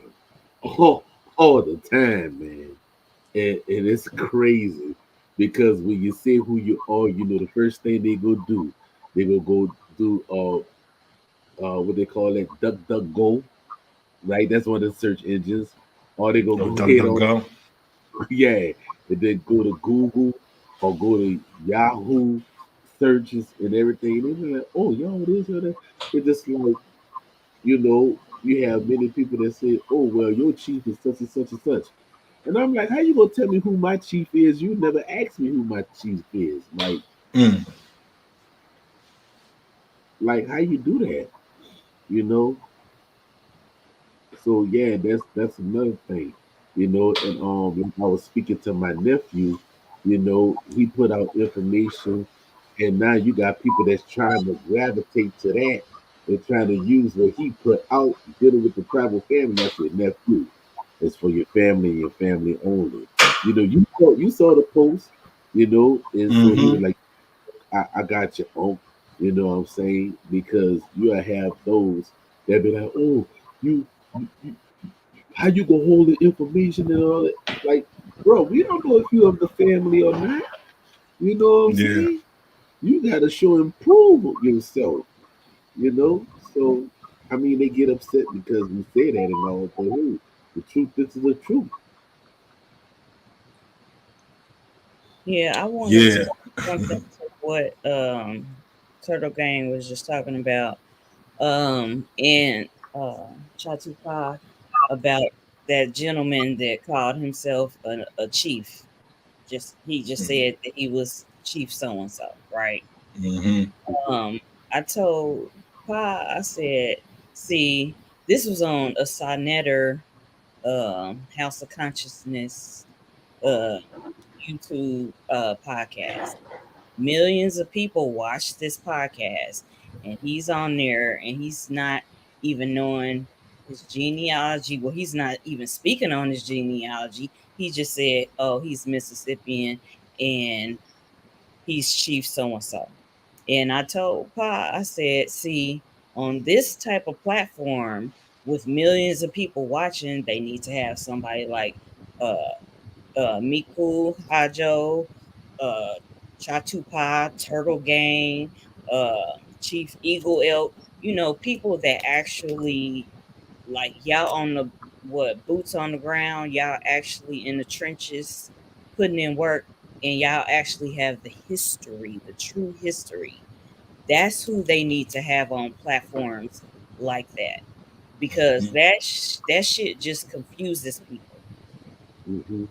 I just had to say my spiel because it Yeah. really pissed me off. So Yeah. What I've discovered, what I've come to realize about Sonetta is Sonetta pushes his agenda, which is the Afrocentric perspective, which is fine. Pan African, Kemet, Egypt. That's his, and anything else is just in opposition of that. So his whole thing is about WW, it's about excitement, but at the end of the day, he wants the African narrative to stand above other narratives. You know what I'm saying? yeah. So he's not going to bring somebody up there who is going to have a great intellectual discourse unless it's going to be Afrocentric based. See what I'm saying? Everything else is just a show. The Hebrews are on there as a show. He got the Abos on there as a show. He's not really concerned with real history because if he was, I would have had a greater relationship with Sonetta going back years because I've known Sonetta for years. I've helped him do things. Sonetta is the reason why people call me Turtle Gang. That's the name of my company. I'm now Rule. People know me as now Rule. But because Sonetta started calling me Turtle Gang, that's why people call me Turtle Gang. You know what I'm saying? But Hmm. Sa doesn't want to have, he's not really interested in bringing any real insight to this. He's interested in the circus, and at the end of the day, the Afrocentric perspective being elevated. You know what I'm saying? And that's his platform and cool. But if we were to go on that show, like, how do we talk to somebody like, how do you talk to them? You know what I'm saying? Like, I don't even know. Like, I'm telling you, this man said Alfred Hitchcock was alive during Abraham Lincoln's time, and they're Yeah. lying to you. And I'm thinking, what does Alfred Hitchcock got to do with anything? You know what I'm saying? Like I wouldn't even know how to approach that, let alone try to debunk it. Like, I'm not going to sit here and try and debunk the moon is made out of cheese. I'm not about to sit up here and get a bunch of scientific facts to challenge you saying the moon is made of cheese. See what I'm saying? Like, what is going on? I'm I'm baffled. And they say, he said the tribes, then he said the Anyawea. And it's like they just heard a word that they wasn't familiar with, and they were like, oh, he said something. Like, bro, everything he says is literally fell out of somebody's mouth. I could tell you whose mouth it fell out. Chief Warhorse. You know what I mean? He was like, I'm Choctaw, but it's really Chata. I'm like, if that ain't fall straight out of Chief Warhorse's mouth, You know what I'm saying? Like that's one of the first things that she said to separate herself from a lot of people in terms of having that discussion. Right? She made that point. I never heard that before her. You see what I'm saying? So I attribute that to her. She Choctaw. You know what I'm saying? I just heard Choctaw. Okay, cool. But when people use that, I'm like, they're trying to position themselves like they know something that's not common. You know what I mean? So he says Anyawea like he's saying something that's not common. You know what I mean? But I'm like, every tribe you pick from is like the most, you know what I mean? Like if somebody says I'm from Mexico, I'm indigenous Mexican. I guarantee you're either gonna say they're Mayan, they're Aztec, or they're Olmec. You know what I'm saying? Maybe they'll say Toltec.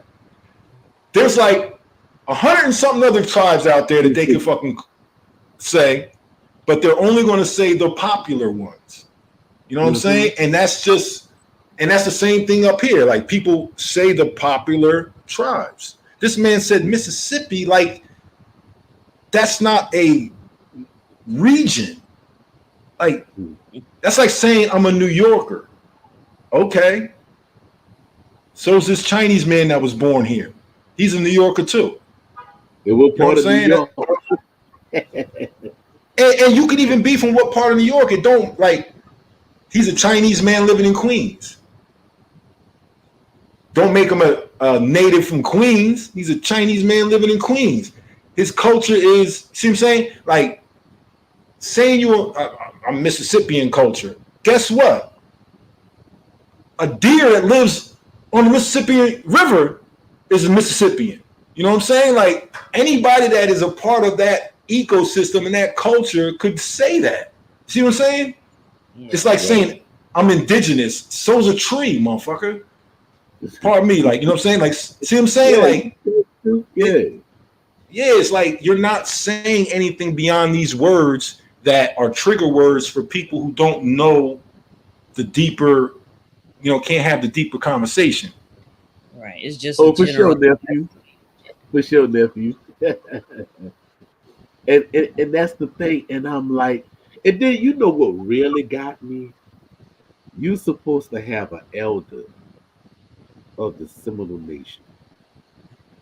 And Jabari and the dude named Chris actually shut the elder down.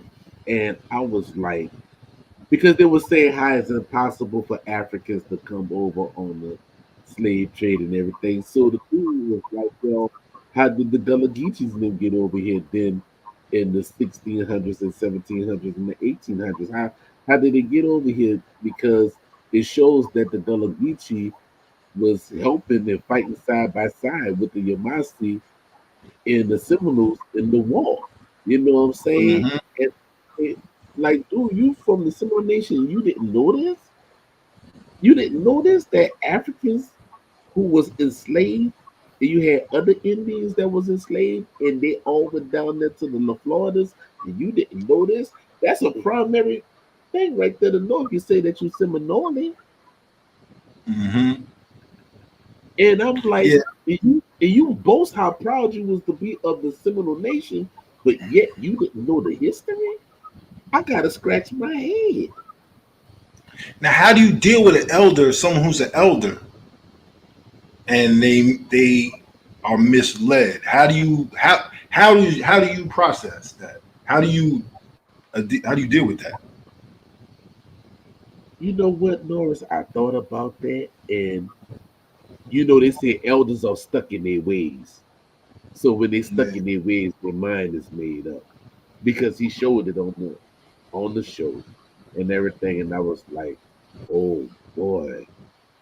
I was like, they dug a hole for themselves. You know, and like you said, we can't save them because they chose to go in that infested water. You know what I'm saying?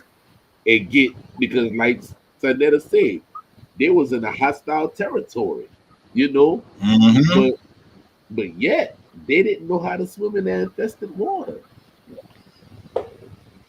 Right, no family foundation. You know, he said his father was Chitopa and his mother was Iroquois and everything, but yet you keep on talking about the great law of peace, but yet you never say how that came about. You know? Yeah. Why don't they talk about those 6 tribes were fighting amongst themselves? And Right, they got brought the great law of peace. They didn't create the great law of peace. They right, needed it. You know what I'm saying? right. Like, tell the real story. That's the reason why But they they created the Wampa, because they were fighting against each other. But see, they they don't don't know. If they was they, tribal people, they would have known this.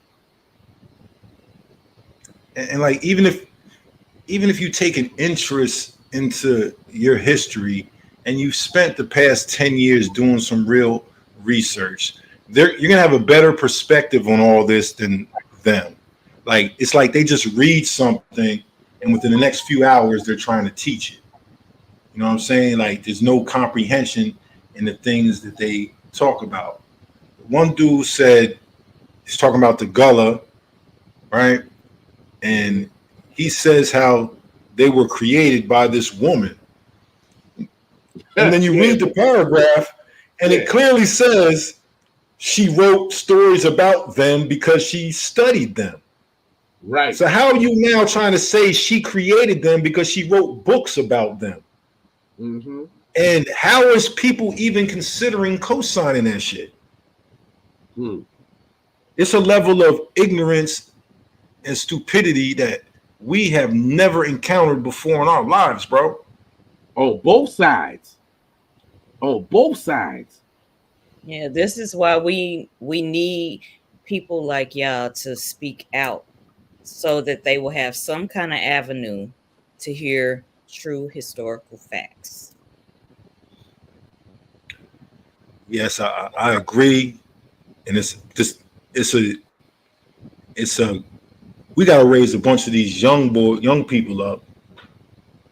You know what I mean? So, because I don't know about you, Chito, I ain't got the energy for them no more. Boy, about 10 years ago, I'd have been right down there front, you know what I mean, banging every night. I'd have been rocking every night. I don't got that energy no more, bro. You know, this Look. 50 That's, look, that's, this that's 50 why I real. got, that's why I got nephews. That's why I Yeah, got bring nephews. that up. Tell That's Neff why I got step up. nephews. I sit back and I'll see my little nephew busting their head, and I'm like, okay, Yeah, I ain't go get them. got Man, I'll be like, let's go get them. You know, all the yeah, time when I come out absolutely. and somebody trying to jump, but they ain't gonna jump. They not ready. But the thing is, the dude that said that, one of his partners challenged my nephew, and I'm like, dude, I'm like, you don't want that work from my nephew, bro. Like Mm-hmm. he go, he really gonna, he's he's gonna eat Aslax like it's Halloween candy, and when that Aslax go through him, he just gonna defecate on him. Like, like, like, Mm-hmm. I'm gonna have to give my nephew some Pedialyte. That's how much he's gonna defecate on him. Mm. Gonna need a diaper. Oh my Yeah, I god. believe definitely should let the real Indian families speak for themselves. That's what obviously I know that's what the Southeastern Talking Stick podcast is for. That's what Turtle Gang platform is for. So, you know, anybody out there that wants to share their story, I'm sure the Talking Stick podcast would love to have you. Turtle Gang would love to have you. So, if you feel like you ever want to chat and you want to share a little bit of your story, please definitely look us up. I'm always looking to And have, then, you know, and then another thing enlightening is, conversations. and then another thing, family, you have this, which is, I call it the Pan American movement, to where they just say they full blooded Indians and they don't have no mixtures. And I'm Mm. like, how many grandparents you have?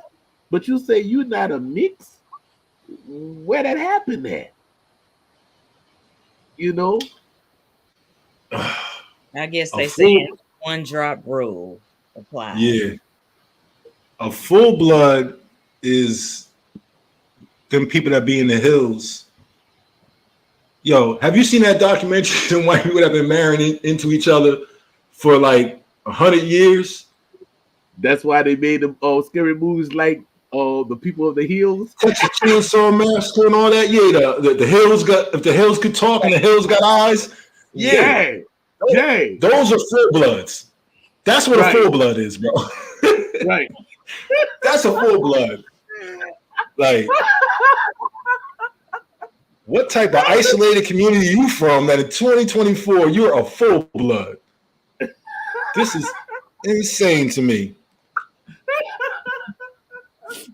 Yeah. Yeah. You're not supposed to be doing that with your cousins. No. Full blood. Oh my God. Married to his sister. Yeah, that's full blood, all right. I better watch that full blood. Cause look, when I saw that movie, bro, and there was in the little 4Runner Jeep, and it broke down, and the whole town was The wrong turn looking at. How the Yeah, like these niggas look like I am not supposed to be here. Like, check the map, ass niggas. Yeah. Yep. That's a full blood. Unfortunately. And they are around. You gotta go all the way up into them other mountains though. Because the mountains out here, it's a bunch of Indians from different tribes that went up there. All right. So they all mixed up. They got Indians from different tribes. They got the Huguenot families. They got the they call them the Jackson Whites, right? They got the Red Bones. They got all the yeah, they all Melungeons. Yeah, they all Melungeons. I think Melungeon is just a triracial. Yeah. Okay. So technically, I'm a Melungeon. Yeah. It's just everybody has their own separate culture. So the Melungeons are triracials that have a certain culture that they live by, right? I'm a triracial that lives by Lenape and I guess hip hop culture. I don't know. How you feel about hip hop culture? I used to love hip hop culture. Now I'm like, damn, I can't hand my kids Tupac and Biggie. I can't hand my kids Puff Daddy. You know what I'm saying? Take that. Yeah, take that. I can't. I used to be proud of hip hop culture. Now I'm like, Yeah, it has drastically changed. Oh my God. Yeah, what do we do? Don't take that. Hip hop was dealing with the struggles and the ailment of the community to keep us together. Like, don't push me, cause I'm close to the edge. I'm trying not to lose my head. You know, things like that. You know what I'm saying? You know, that was hip hop. You know what I'm saying? And they spoke out against drugs and everything. And now you got the union talking about how they use drugs. Why? Yeah. I mean, they even like used to represent like culture, like even in was that the Sugar Hill Gang, they had Kid Creole and they had different indigenous names, and now I don't know. Yeah. I feel like the soul is definitely gone. It's definitely disposable. You know, like things happen so fast, they move so fast. It's hard to get somebody to really concentrate. You can't write books no more. You got to make TikToks. Like shit is racing past everybody. You know what I mean? We ain't spending no time with nothing. So yeah, we need real R&B back. You right about that, but I remember when R&B started getting crazy. I remember like we needed real R&B back when Jodeci was out there fucking R&B up. I'm sorry. I'm gonna have to say it. I think Jodeci is the one that started all this crazy R&B. You know what I'm saying? And it ain't. Love Jodeci. I listen to the lyrics. I love them too, but listen to the lyrics, right? What about R. Kelly when he had his group? Yeah, he's a part of it too. Yeah. I think, but I throw Prince in there too. I mean, Prince changed and he atoned and he switched up, but he was on that shit too. You know what I'm saying? Like Bobby Brown definitely, but like the music got over sexualized and not in a crafty way. Right. You know what I'm saying? Right. Like Prince will write a song, Little Red Corvette. It's a sexual song, but he's crafty with it. Yeah. Right. Them joints now is like, you know, then Jodeci came out with the hotel to the motel to the, you know what I mean? Like just it started to get more direct. You know what I'm saying? Right. But now today, like there's no romance in the music. Right. I don't know, maybe I'm sure there is some. I don't know. Let me stop. No, I'm sure there's a lot of romance. That's none. But I checked out, knocking boots, all that. Yep, that was the transition between Silk and H-Town. Yeah. Mm-hmm. You know, but you know, I'm sure. And the thing is, it's like if you was to play Luther Vandross for a young lady today, they'd be like, "What the hell is that?" Yeah. You know what I'm saying? Damn. You know. Wait, do they have slow songs still, or is everything like is Cardi B romantic music? Slow dancing, the art of slow dancing is gone. Yeah, I haven't seen it. Slow dance. Yeah, I haven't seen anybody slow dance. Well, we have old school like clubs here where they play the oldies. They every once in a while they throw some of that new garbage in there, but they have the two-stepping contest and the slow jams and slow dancing. So those places still exist in the pockets of America. Okay, so yeah, we gotta go search them out. Mm-hmm. Pretty Ricky in the building, yeah, all that. Now that's I think I was phasing out during the Pretty Ricky time. I don't think I was on. Yeah, I wasn't. I think I had already phased out by then. You know what I'm saying? Yeah, Johnny Taylor. Who making love to your old lady? Why you out making love? What you know about that? Oh my God. Let me find out you were a recording artist. Who, me? Dance hall and Afrobeat, everything. Yeah, Afrobeat is taking over. Yeah. I was with a brother last night. Let me tell you, this brother was 67 years old.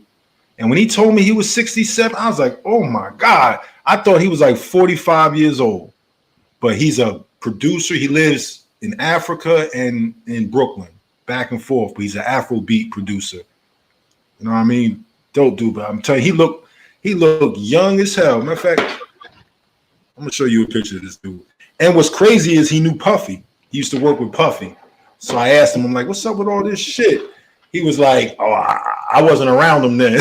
He was like, I was around him when young. Yeah, he got up out of that. I'm like, I need to have you over for an interview. Now hold up. I'm gonna show you this dude. Wait, can you see that? Can you see him? Yeah. Yeah. That man is 67 years old. He don't look 67. 60 nothing. He's 67 years old. Would you believe that? I wonder what his Insane. diet is. All I said was, I feel good. I felt good. So he said he was 67. I said, oh, shit, I feel good. Let me get a drink. I left drunk that night. That man got me drunk 67. I'm like, shit, I can still live. Yeah. I'm still living. He out here partying? Oh, I got to get it in. You know what I'm saying? Yeah. Yeah, nephew. We had Johnny telling all that was the blues and stuff, the loving you is wrong. I don't want to be right. And he talking about having a relationship with a married woman. You know what I'm saying? Then we might have to do an old school night. Bring out some old school jams. You know what I mean? And I remember when Shirley Murdoch came out with "As We Lay." I mean, I like the bass line. The bass line is fire. But she talking about, I would never wanna hurt her. No, she'll never understand. Yeah, she's talking about breaking up marriages. What night?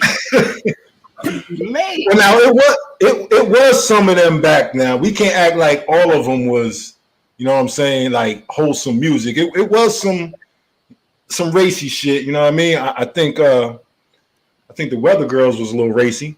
You know what I'm saying? Them big chicks singing about raining men and shit. You know what I mean? Like, They wasn't quite like Millie Jackson. Millie Jackson was way out there. She's oh like yeah, Little Kim and Foxy Brown. They probably yup, borrowed some shit from her. yup. I forgot about Millie Jackson. She's like the That's queen what of my that. friend say. My friend say, you talk about the women now, but what about the older women? You know, and like the one that say, if she's a tribal woman, she say, I do this and I do that, and I'm like, wow, okay. Damn, Millie Jackson. Yeah, and then you got the comedian. What's the lady? Moms Mabley. Yeah, Remember the comedian Moms Mabley? Yeah. Now she was straight to it. Straight to it. right. Yeah. So yeah. They was in. Yeah. Early artists being indigenous. Yeah, I think most of the artists who were coming out of the regions where this music was being produced, I think most, if not all of them, were of some type of indigenous mix. Like, I mean, Yeah, Muddy Waters. yeah, He was Tata, you know, and he would say that he was the hoochie coochie man. And if you know what the the hoochie hoochie coochie coochie man.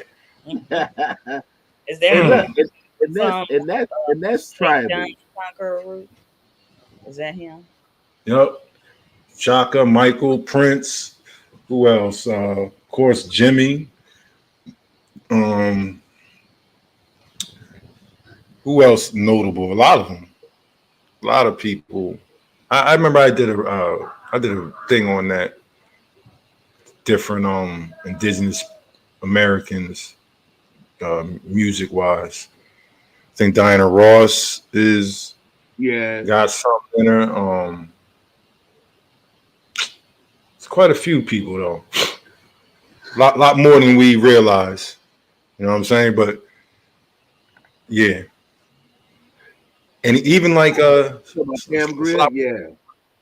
and it's a lot more white people that got Indian in them too. I know I know motherfuckers don't be wanting to hear that shit, but it's a Share, bunch of them too. Huh? share, Yeah. share. Mm-hmm. Yeah. Yep. Yeah. It's Speaking of that, did y'all see that thing about Buffy? Buffy Saint Marie? They said that she was pretending to be Indian. oh, probably. So she's probably was some type of politician. No, she was a singer. Oh, the Folk singer. singer lady. Yeah, yeah, yeah, yeah, yeah. Buffy Saint Marie. And I was Yeah, like, she's the. Buffy. So she's the one who was said she was adopted.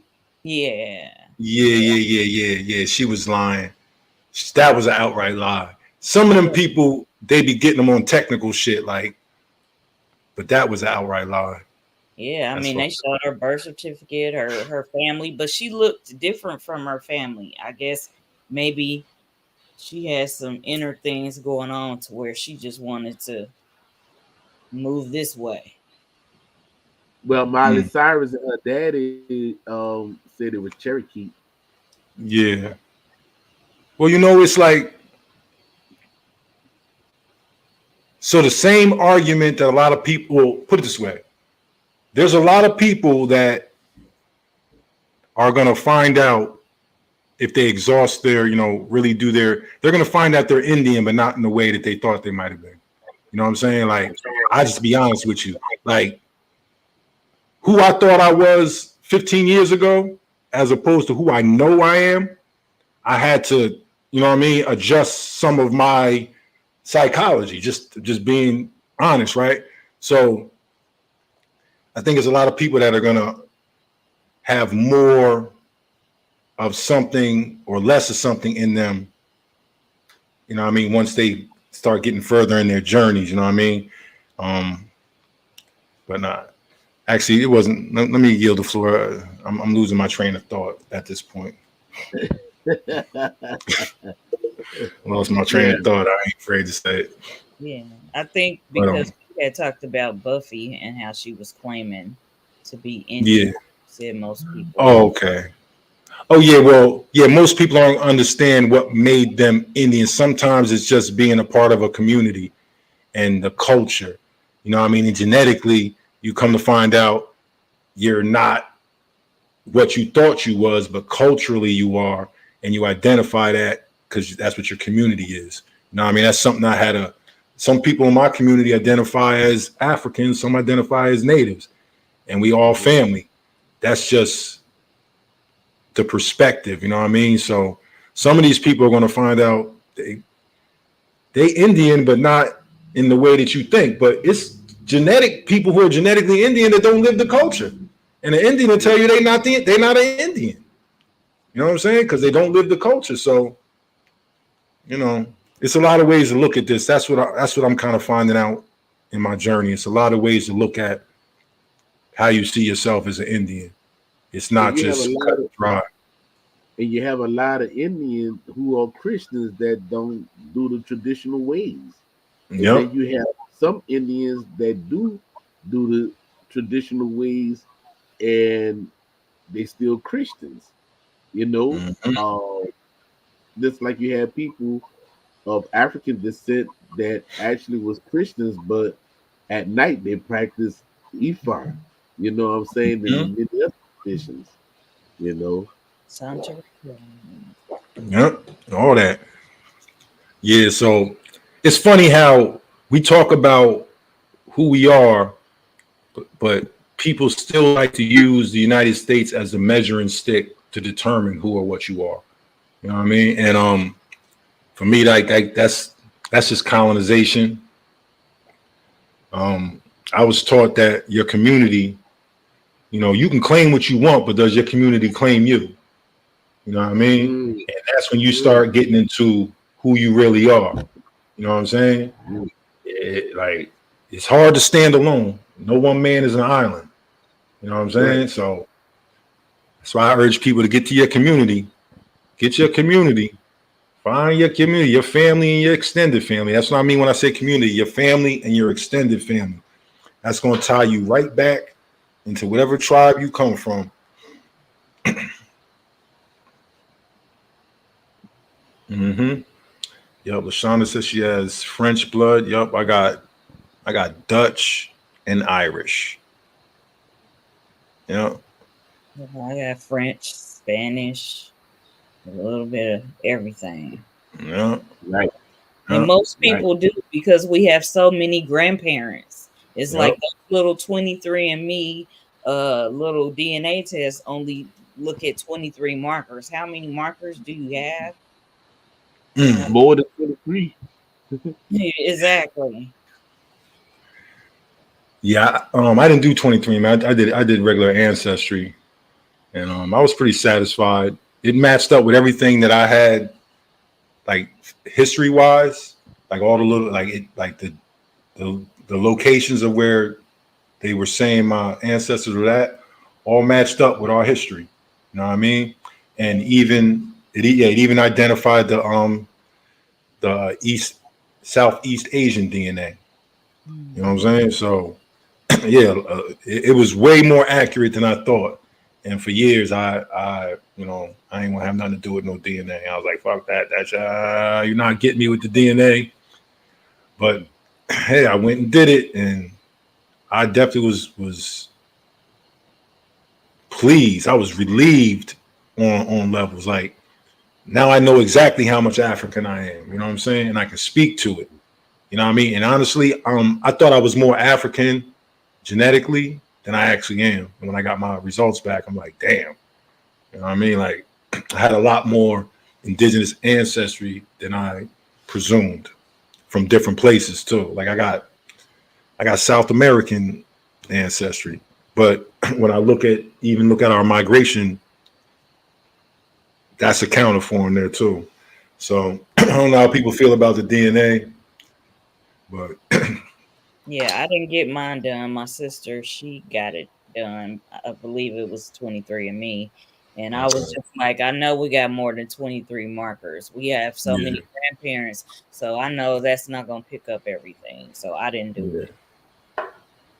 Yeah, my cousin who I've been showing in some of these documentaries, my cousin Carrie, She's the one that got me to do mine. She did hers, and she had genetics from damn near every place on the planet. And I was like, that's when I was like, oh shit, I got to get my shit done. Now I don't have the same as her because obviously she's, the female and she has her matrix. You know what I mean? Just it comes out different, but everything that I found on there. Mm-hmm. But you know so everything. Yeah. No, go ahead. Stick's yours. And this is what I really observed, right? Now we've been out over 20 years, Norris, you and I, and total combined together about 40 years combined together, right?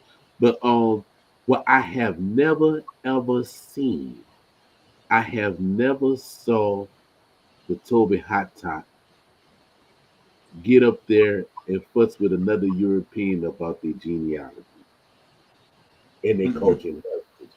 I've never seen it. No, of course not. We don't challenge anybody but ourselves, which brings me back to self-hate. I finally understand what self-hate is. You ain't gonna hate the person in the mirror, but you're gonna hate the person that looks like you. If that person is doing more than you, you're really gonna concentrate on it. You know what I'm saying? So, yeah. Yeah, of course we don't challenge. No, we don't do none of that shit. I don't even like challenging people. I'd rather you just tell me who you are. Like I don't have time to go do no research on you to verify who you say you are. Share your information. And if our shit crosses at certain paths and we connect, then we'll get into it on the next level. But yeah, like I've never told somebody they're not who they say they are. I've never, you know what I mean? I've never sat and be like, no, you ain't. Now, if I'm being facetious and we arguing, I might say something, but generally I would never, no, you ain't. Because I don't know. And I know from my own family, I got brothers that look straight white and they're my brothers. You know what I'm saying? You would never pick us out and say them two as brothers unless you looked at our height. You know what I mean? Maybe our build. But just looking at us, you wouldn't think we brothers. My son got a brother that look white. And then you know what's so funny too? As I watched the bill over there, and the dude told the dude who proclaimed himself to be the chief they name he stole, he said, "You don't even much look like a Choctaw or Iroquois." Yeah. And I said, "Wait." He said, "Because they got drawings, and the drawings don't even look like you." And I'm saying to myself, "Well, did you see the drawings of the Dutch and them? How they drew who were the Americans that look like the Negroes of the Americas that was brown, but you." And I said to myself, I'm like, these dudes who claim to be of these indigenous nations, I'm like, dude, how y'all don't have no comeback? I'd be like, man, look, go to the doggone map of the Dutch, and then you gonna see they have Negroes up there. That's not Africans, but they show you dealing with that. Mm-hmm. He just showed about the picture of the 500 nations. You know what I'm saying? When they have melanated people on there. And then from him saying, we gotta make it more simpler for them, bro. You gotta make it simpler because they're not related to that painting. Right. See, that's what we be giving them hope. See, we was trying to help people for a long time, and they used that. Like you're supposed to use that as encouragement to go find your picture, right? Not to rest on that picture. And when you want to claim that you are Native American, now you're showing a picture that some European made. No, that picture is supposed to inspire you to go find your picture. So when you're having this conversation, you can do this. You can say, "You see that man? That's my great grandfather. See that? I don't got to go to no painting. I don't got to go to nothing, right? And if I describe to you what's in this picture, you're going to see this is an Indian man in a room full of Negroes. See what I'm saying? Because that's our story. That's our community. That's our fire station. And they were having a social there. That man was a chauffeur. The outfit he had on was his chauffeur's outfit. You know what I'm saying? So that was a glimpse into the community I'm from. I don't got to show you no paintings. I don't got to show you no Olmec heads. I don't got to talk about DNA. I don't got to talk about none of that. You know what I'm saying? When you start getting into all that, that's when you're starting to get into the slippery slope, because anybody can show those pictures. An African man could come. Listen, what's my man's name? Kalinaga, Chief Kalinaga, the Arawak Cherokee chief that was this and that. When I met him, he was an Arawak that eats hearts. And then a year later, he was the chief of a New Jersey Cherokee tribe. And I'm like, hold up. Hold up. I felt some type of way. Now, hold up, bro. I know you. You was never talking about you was the chief of a Cherokee tribe. Now you're running around here, and then you're going to say New Jersey? Oh, no. Yo, bro, click. Hey, yo, bro, why you click? Damn, bro, let me send him a text message. I just want to talk. No response. See what I'm saying? Yeah. People tried to help that take advantage of what you are trying to help them with. And now they got to a point where they're using that same information that you use to try to help them. They're using it to manipulate other people. You know what I'm saying? And that's what's going on, pal. All these people we tried to help are taking them same teaching moments that you were using, that we were using, to nudge them towards the, you know what I mean? Yeah. They ain't going no further. And I think that's a part of the issue. If you're going to use those pictures. Right. They're going by ecology. That's what. Yeah, now you're going by ecology. And then, because see, this is the thing about all those pictures that you're talking about, right? All those pictures were painted by people who never came to the Americas, and they were using models to paint the pictures. See what I'm saying? They were using the notes that were sent back, and then they were using models. The models they were using were Africans. Right. So what you're seeing is actually a composite of a description of a indigenous person, but the person that modeled it was an African, and it's documented in the paintings. But the people have to, you're gonna see the painting, and that's not to say that the indigenous people here wasn't dark. I'm not saying that. You know what I'm saying? They were absolutely dark. You know what I'm saying? We're not denying that. Right. That's for something that you're saying you got to read the caption. Yeah, you got to get into it and really see what's going on.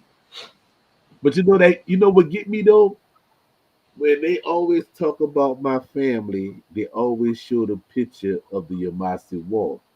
And I say, y'all really think that's the picture? I say, do y'all really know that the guy that actually did the painting was over there in Amsterdam because he was a Dutch?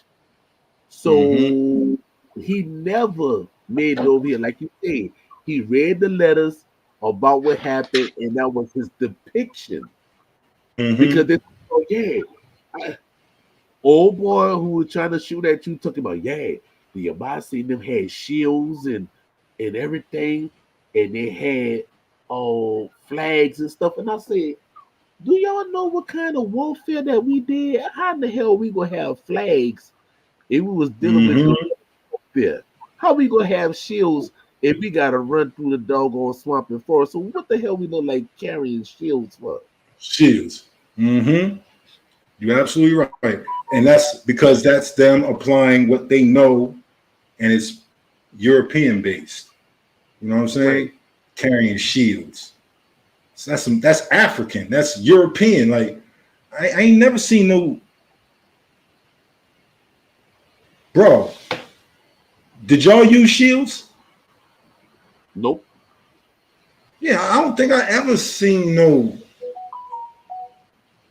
Maybe in a painting, but I don't recall that in no type of culture. I don't know, but I got an interesting article I'm gonna pull up, right? And people who are here So let me just say this. It says, at the end of it, it says, thus many antiquarians could feel as confident as John Clifford that we possess indeed both historical proof and tradition that the Aborigines of this country were a different race from the Indians. All right. So this is what everybody's talking about, right? They're saying there's a group of people that were here before the Indians, right? So I have some literature that speaks to that, right? Now, earlier it talks about, this is what we'll get into. It says, antiquarians cobbled together scraps of disparate evidence, weaving them into a series of speculative narratives about the origins and fate of those who built the mounds of the Ohio Valley. For example, the Indian missionary John Heckwaller, first in personal correspondence with naturalists, and later in print, related a legend that figured prominently in many of the theories of the mound builders, according to the Delaware Indians. Their ancestors came from western part of North America. When they crossed the Nemesis-Sipa, or Mississippi River, Heckwaller reported the Delaware allied themselves with the Mengwe, or Iroquois.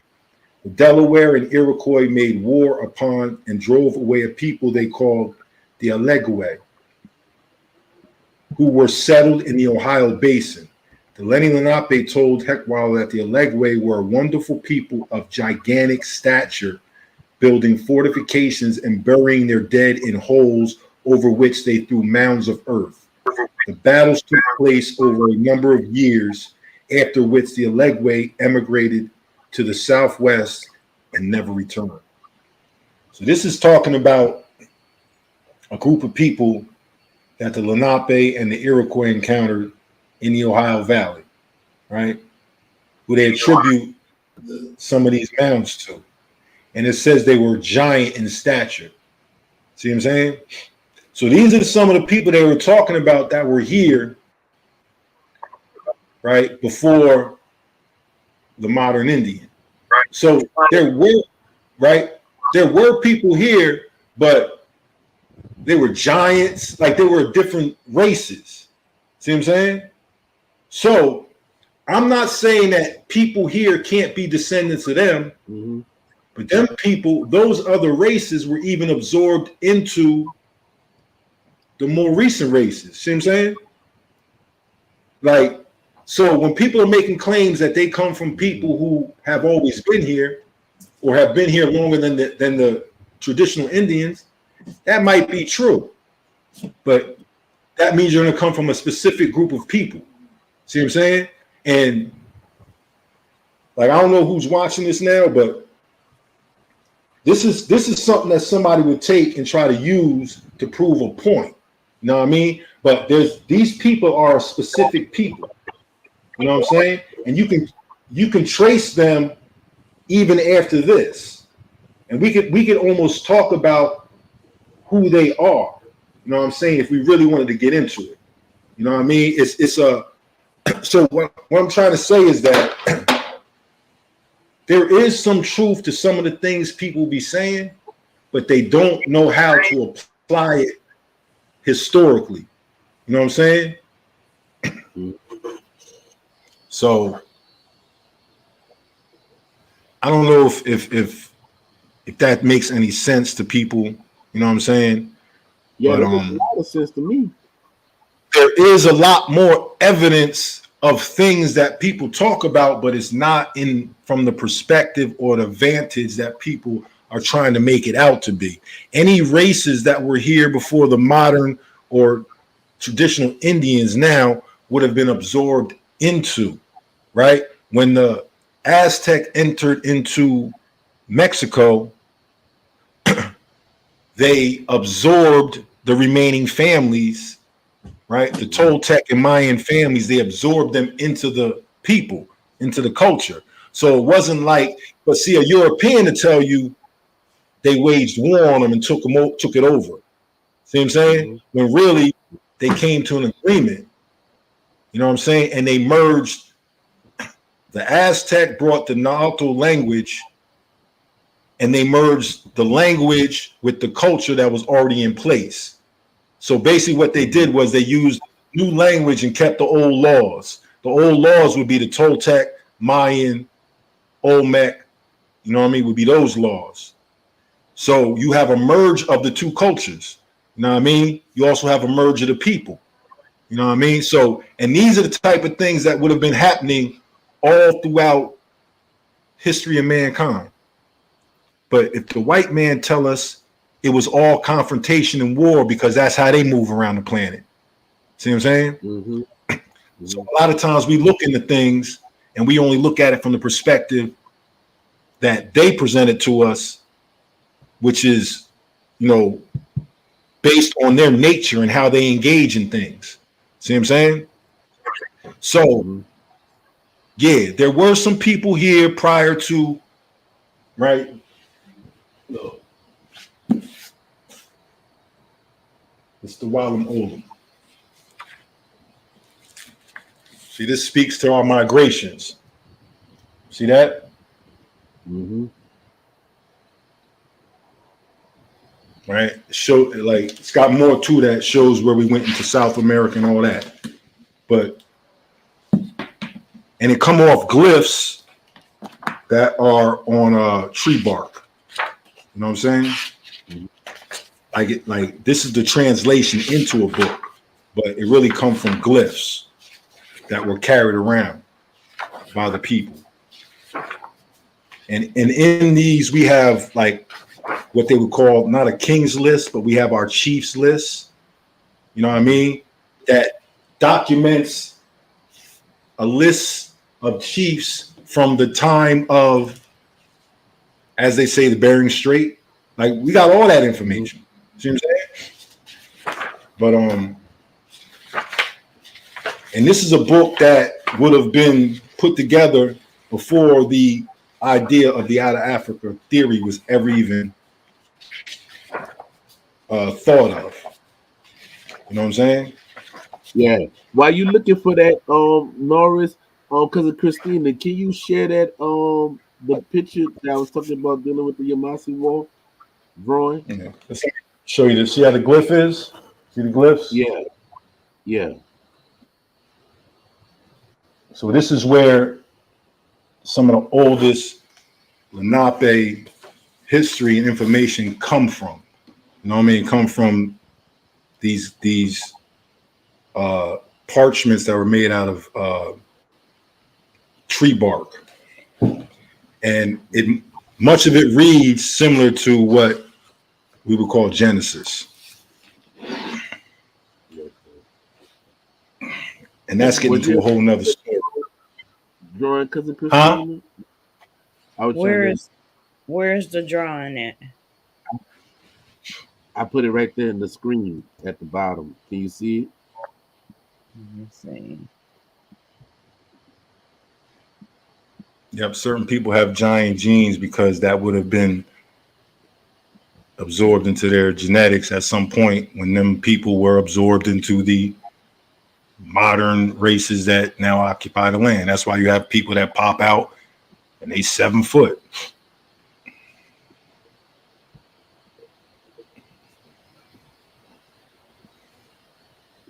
And the same is to be said for the smaller races that were here too.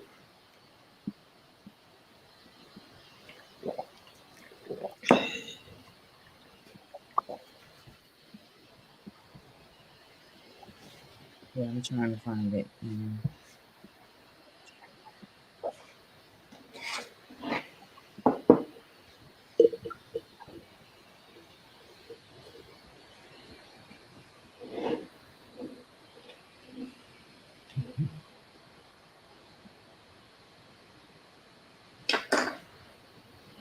This is crazy.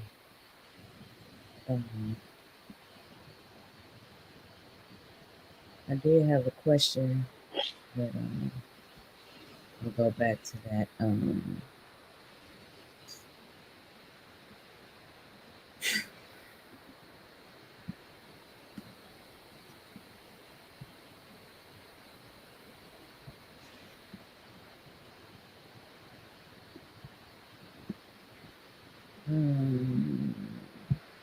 Where did you put it? There should be an option. Okay, let me see. Okay. Okay, I see it. Okay. There you go. All right. See, now, does this look like guerrilla warfare to you?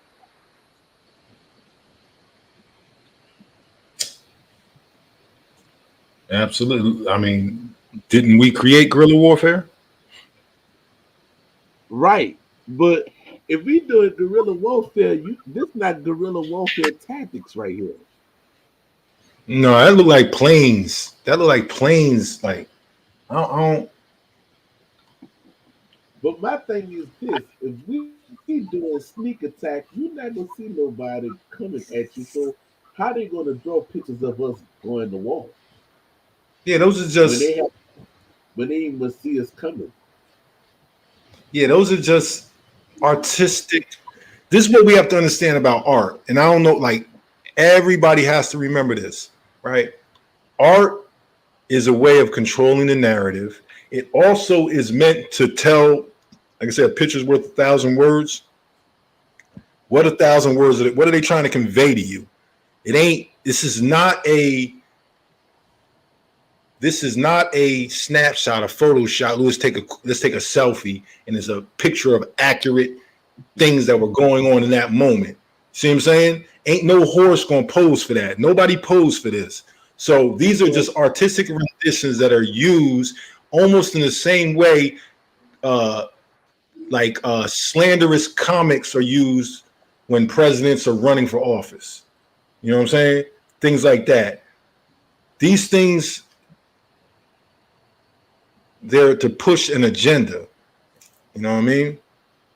So, irregardless of what they're conveying, it's still an artistic rendition. And that's something like we be forgetting about art. Like we be forgetting this is art. It's meant to convey a message. It's not just not a picture. See what I'm saying? Right. Somebody taking your high school picture is not conveying a message other than this person graduated. See what I'm saying? But artwork, right? Like the Olmec stuff, that's all art. And it's conveying a message. So whoever painted this picture, what are they telling us? And did the Yvmvse paint it? Nope. Nope. Like, He didn't paint it.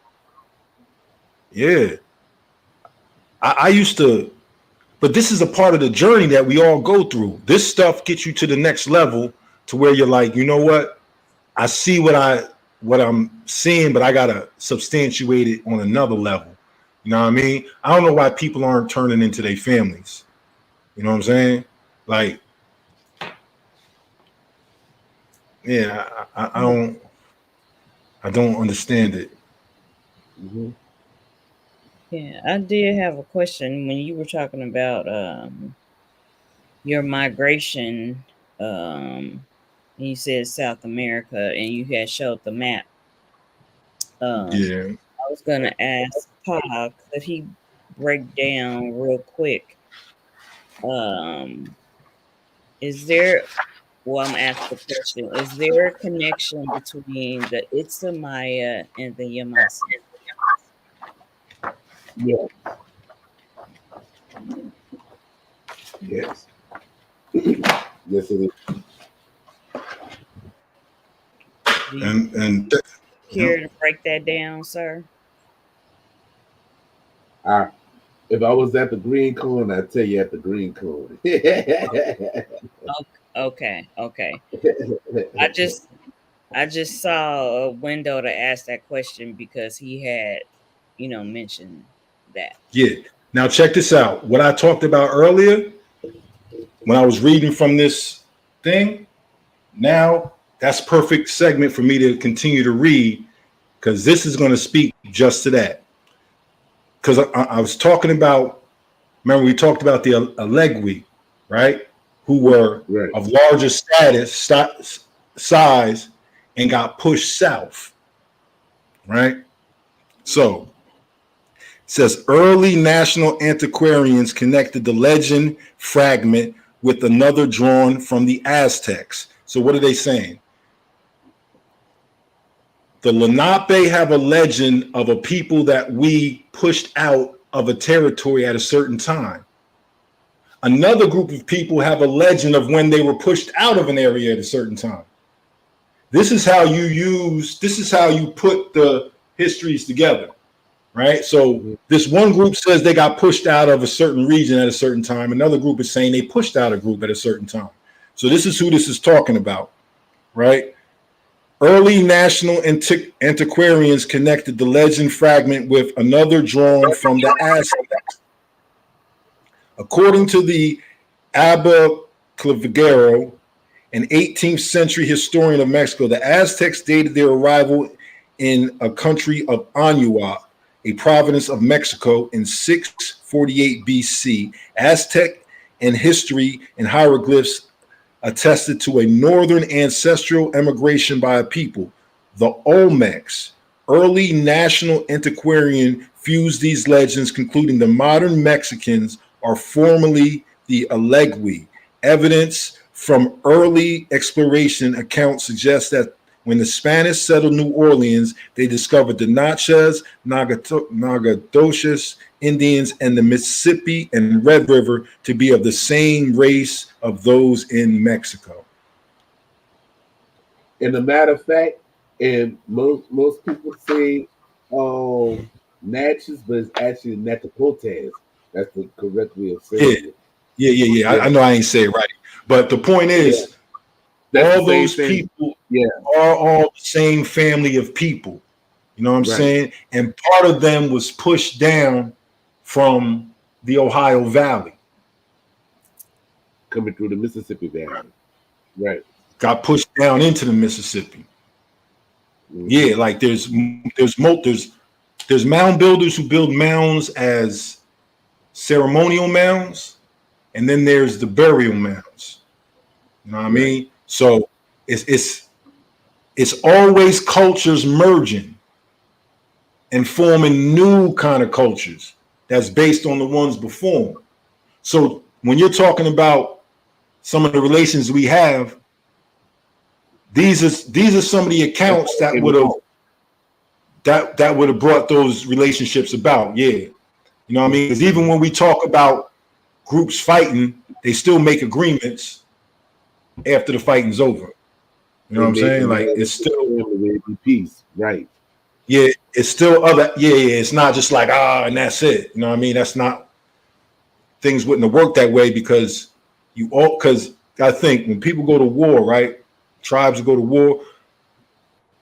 If we at war with y'all, we take prisoners. Your men gonna replace our men and gonna take the place in the families of the men we lost. You know what I'm saying? And now the two nations that was just at war are now making blood ties. You know what I mean? So it's a lot of things that was going on, but you'll see that a lot of this information, a lot of the history about all our tribes, they all start to tie in at different points in history, multiple times. You know what I mean? And when we're able to have real conversations, we can really start getting into all that stuff. You know what I mean? Like I didn't believe we were all related at once, but now I firmly believe we all related. It's just a matter of digging. You know what I'm saying? And now some of us. Now go ahead. Now, mind you, that book, I never saw that book before in my life. So what they tell you, I just go from oral traditions. I never read that book. I don't even much know that book from an apple on the tree, but I know what the elders told me tribally, oral stories. And the book is just only validating what I already knew. As it should, because that's because your ancestors are supposed to share the story, and we all got, like the different tribes got different parts of the story. That's why a lot of us don't realize we the same people. We just different grandkids that came out at different times and got different keys and different roles to play. You know what I'm saying? Like, we not, you see what it's talking about? All them people was the same people from Mexico all up through the Mississippi. And the Mississippi go where? That should go all the way up, you know what I mean, to the Great Lakes. It's not no, that whole, you know what I'm saying? Like, so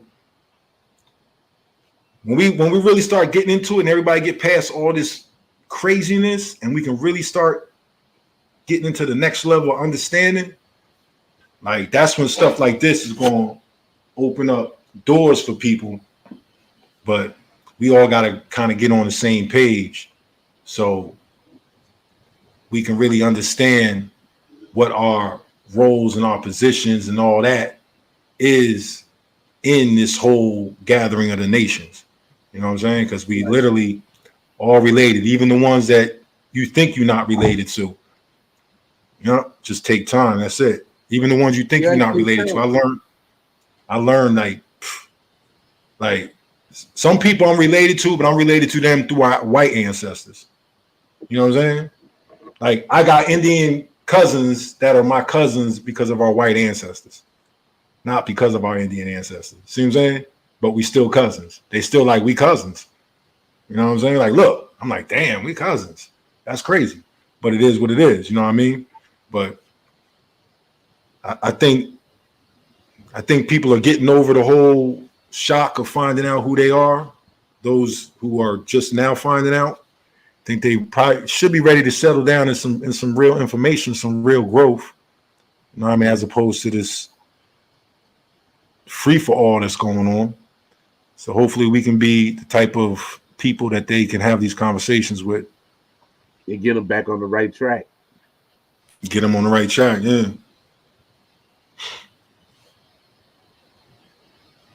Yep. So yeah, ceremony family. Yep. You know.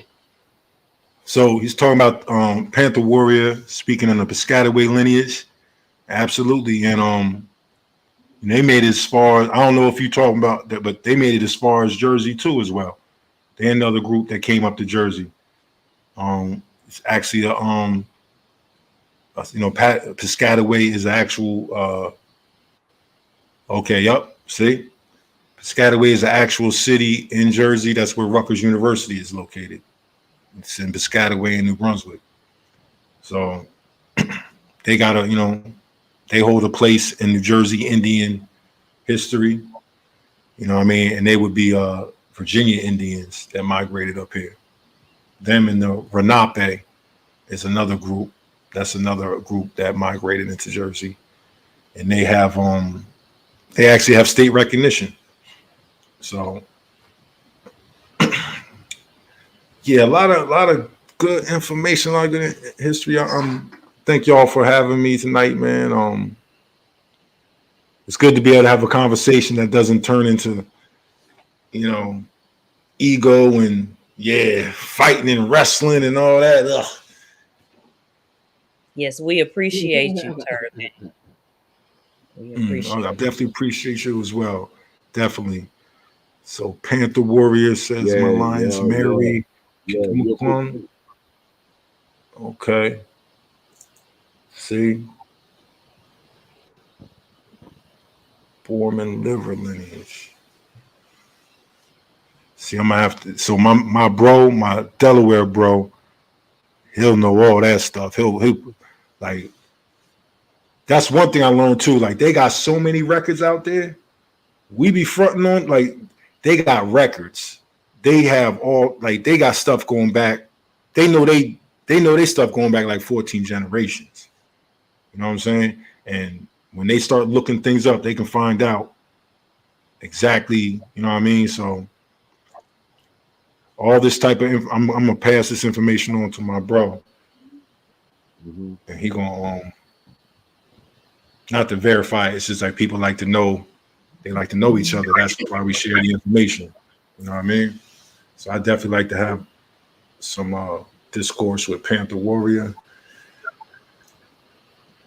Got Allah.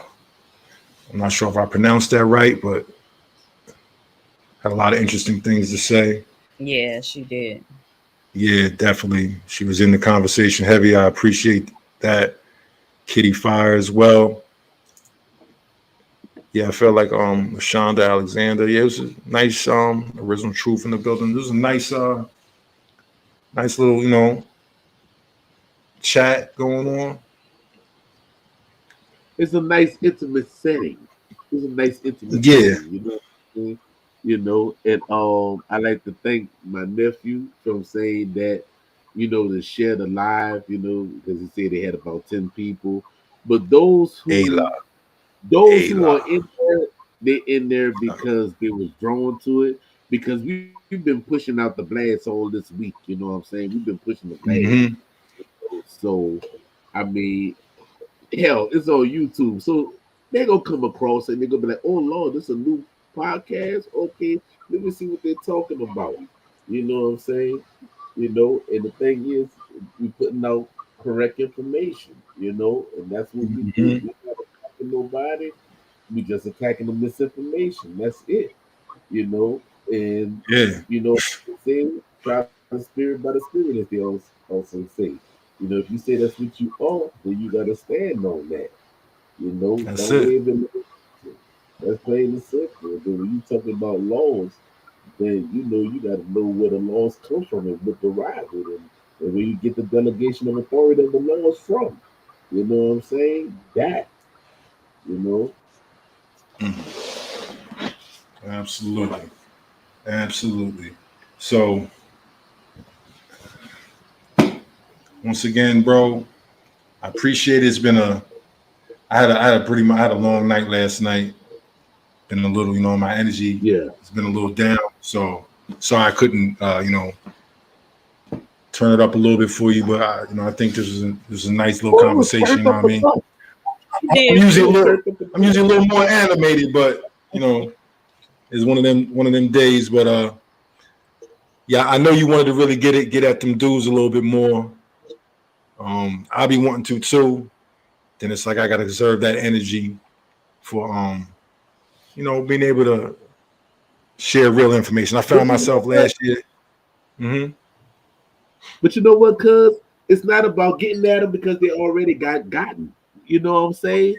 What else can we say that I mean Jabari and Chris beat up on them already. You know what I'm saying? It is like, dude, that y'all bought that on yourself. He said he went there, he said Sonetta called him and he went into the Lions den, you know. And then the thing about this, right? He went into the star people. You couldn't even much talk about the earth people, but then you want to talk about the star people? You come on, like, dude, you should have This kept it on earth, bro. so if somebody asks me who I am, I'm not just gonna say a Richardson Reeve Sandhill. I'm not just gonna yell out the names that somebody who's should know something. See what I'm saying? I'm not gonna yell that out. I'm gonna say my people come from the beach. We come from the sand and the beach. That's who my people are. We the sand from the beach. When I could just say, oh, I'm a Rock, Reeve, Richardson, Sandhill, Lenape, you know what I mean? Delaware. I can just until they say, okay, I get it. I don't, at what point do you have to tell somebody I come from the stardust and think they supposed to really have a coherent conversation with them? Right. I'm insulted when a nigga tell me he from the stardust. I'm insulted. Like, did you just tell me the stardust? Oh, love, I got all these books sitting around here. I'm telling you about my real family. I'm showing you pictures of my real family, and you talking stardust. I don't even. That's why, like, bro, if I ever saw you sitting on a panel with one of them, I'd be like, bro, you are disrespecting your ancestors. Right. I'm not like. It's got to be equality, bro. See what I'm saying? You don't get in an arena with somebody who don't share the equality. Like you 300, like 250-pound man ain't gonna get in the ring with a 150-pound dude. You know what I'm saying? Like, it's no equality. See what I'm saying? So these people don't possess any of the mental equality. They can't share with you what you can share with them. That's what I mean. If it was one for one, they can't share for you. They can't go apple for apple, orange for orange with you. Right. So if they're gonna sit at the table with you, they gotta sit and they gotta wait for you to give them the fruit. They can't front like they got fruit too, and all their fruit is plastic fruit. That's how I feel about these people, man. He said the stardust of the molecular structure. See that Oh my God! Oh my God! Shouldn't even been on that platform. And then he went to speaking about the dog. He went to talk about the doggone, and I'm like, dude, the doggone story didn't go like that. The doggone said that the Nomo came. The Nomo came. Yay! Thank you. He don't know Mo. He don't know Mo. He a slow Mo. I'm like, man, like, dude, like, and then the thing about it, I'm like, okay, JaGuar, you supposed to be dealing with African studies. Why you didn't say? Why didn't JaGuar know that, right? Right. Why didn't he correct him on that? Exactly. Why he didn't correct him on that? Why he didn't correct him when he said the doggos came down here in a spiritual form? Hold on a second, Chito. Let me show you something. Hold on. Yeah. Yeah, hold on. And I'm not laughing at him. I'm laughing at the information that he said. You know what I'm saying? I'm laughing at the information he said because I'm like, and then all those that was Pan-Africanism and everything, and I'm like, what? And then, you know, one brother said, yeah, JaGuar, I know you are an Egyptian priest, but if you was an Egyptian priest, you supposed to have known this. You know what I'm saying? I'm like, so check this out. Yeah, I'm with you 100%. I'm not an Egyptian priest, right? I was raised in a cultural community that encouraged us to study other cultures, right? African culture was one of them. I also was fascinated with the stars. Anything that had to do with outer space, because of Star Wars, the first movie I ever seen as a kid in the theaters, changed my life. Fascinated with the stars. So as a kid, when I learned about the Dogon mystery, I had to know all about it. So look, you see that? Yeah. I'm not talking about something that I don't know nothing. This is one of the oldest books I've had. I've had this book almost all my life, right? Because this is what got me into aliens and shit. The Dogon, right? Mm-hmm. This was started my journey. So this is why I know the Nomo came here, just like you just said that. Why doesn't Jabari know that? Especially when he identified the Dogon as being a part of the Kemetic priest caste, right? Priesthood, right? That boy. So that boy. Yeah, and it's all in here. It's all in here. Yeah, it's all in here. Okay. Yeah, I'm proud. You know what I mean? I'm proud of that shit that I had this, right? Yeah. So a lot of times when I be sitting there and I'm like, okay, Jabari, but in their lane, outside their lane, he's just a normal man. See what I'm saying? He know what he know in his lane. See what I'm saying? I know what I know in my lane and a little bit more. I could spill out into other lanes. I just choose not to because this is not my lane. I got some information. See what I'm saying? Yeah, he should have known that. As soon as that man said, he should have been all over him. Yeah. No, brother Rod Hayes. No, they did not come down here in no spiritual form. They didn't come down here in the molecular of the earth. Yeah. You know what I'm saying? Yeah. And I'm listening to this. I say, I know I didn't smoke today because I can't smoke. Yeah. So it's crazy because, like, and this is another thing I'll be like, you know, Jabari like 47 years old. You know what I'm saying? So I don't see him the way everybody else see him. He's younger than me.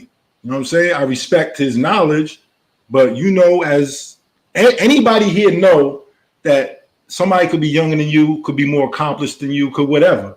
You still gonna see them as somebody who's, you know what I mean? Like you can't help it. Like I'm not, oh wow, you know what I'm saying? But so I don't see Jabari in the light that these other people see him, but I do respect him. You know what I mean? He's just another man though. I mean, he came back like when the other brother was saying about the Hebrew dude came and said about the 40 year of the book. He said, "No, brother, this the book that you're speaking about, the 50 years." And I was like, "Okay." Jabari came back and boomeranged them and correct them. Yeah, you know, he checked him. Yeah, he's solid. Don't get me wrong. Yes, Jabari's solid. I respect him. But I'm like, why he let him get by with that doggone shit? I mean, like, I'm like, dude, you should have said no, but it was the nomos that came. It wasn't those spiritual things, it was the nomos. You know? Yeah, I'd have been all over his shit. I'd have told right then and there. Got you. Yeah. But you could have got him within the first 2 to 3 sentences that came out his mouth. We could have not went further. The first paragraph, you know what I'm saying? Like, he said nothing wrong. He said, "I'm here to restore the tribes to the land." What superhero ass power do you have that your presence alone is going to restore the tribes? And I know you ain't talked to my chief. I know you haven't. Right. I know you ain't talked to my chief. I don't know what chiefs you're talking about. You spoke to. I spoke to the chiefs. I ain't. Why haven't you recorded these conversations? Why you at least got a picture with these ones? You know what I'm saying? Take a picture with them. Let us know you spoke to these chiefs. Yeah, he said he's Chief Pontiac, so he channeled that message from Chief Pontiac. Channeled it from.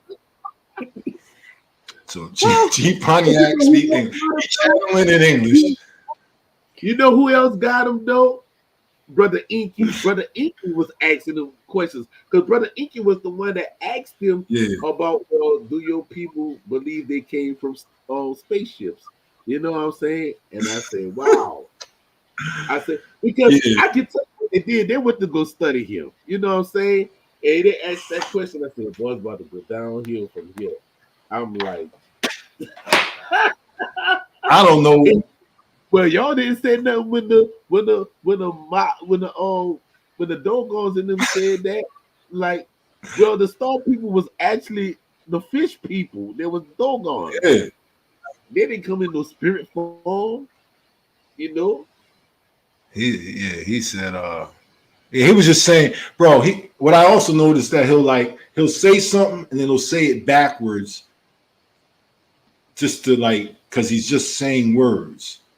He'll be like, you have to understand the molecular structure of the of the metabolism, we have to pick it up, because if we pick up the molecular of our metabolism, you know what I'm saying? Like he'll say something and reverse it and to re-emphasize it. But I'm like, you just said nothing, and then you just multiplied that by nothing.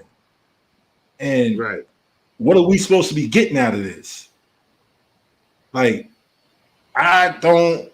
And then they call him uncle. They call him uncle. I'm like, yeah, that's a crazy uncle in the basement. That's who that is. That's the uncle that be in the basement. That's what uncle that is. I got a couple of them uncles that don't come out that basement. But on the other show, Sinetta called him a legend. And I say, he fattened him up. Because he's fattening him up. Brother Richie went at him. You know, he said, I'm not going to beat you up today. Brother Richie said, I'm not going to beat you up today. And I said, Rich got at him? Yeah, Brother Rich got at him. On his platform, because Brother Rich don't be getting at people. No, not that one. Another Rich. Oh, okay. Black Magic 363. Oh, not him? Oh, okay. I was like, yeah, Rich, let anybody get up there and talk about anything. Yeah, he does. Yeah. I like Rich. Rick said, I ain't gonna get you today. He said, I ain't gonna beat you up today. I was He like, gave him boy, mercy on the first day. I said, boss, I better fatten him up. Yeah, so they're trying to fatten him up, but he's not going to feed into all that. He's just going to sit there and I came here to take my public lashes. What? What? Yo, Who? You to came to take.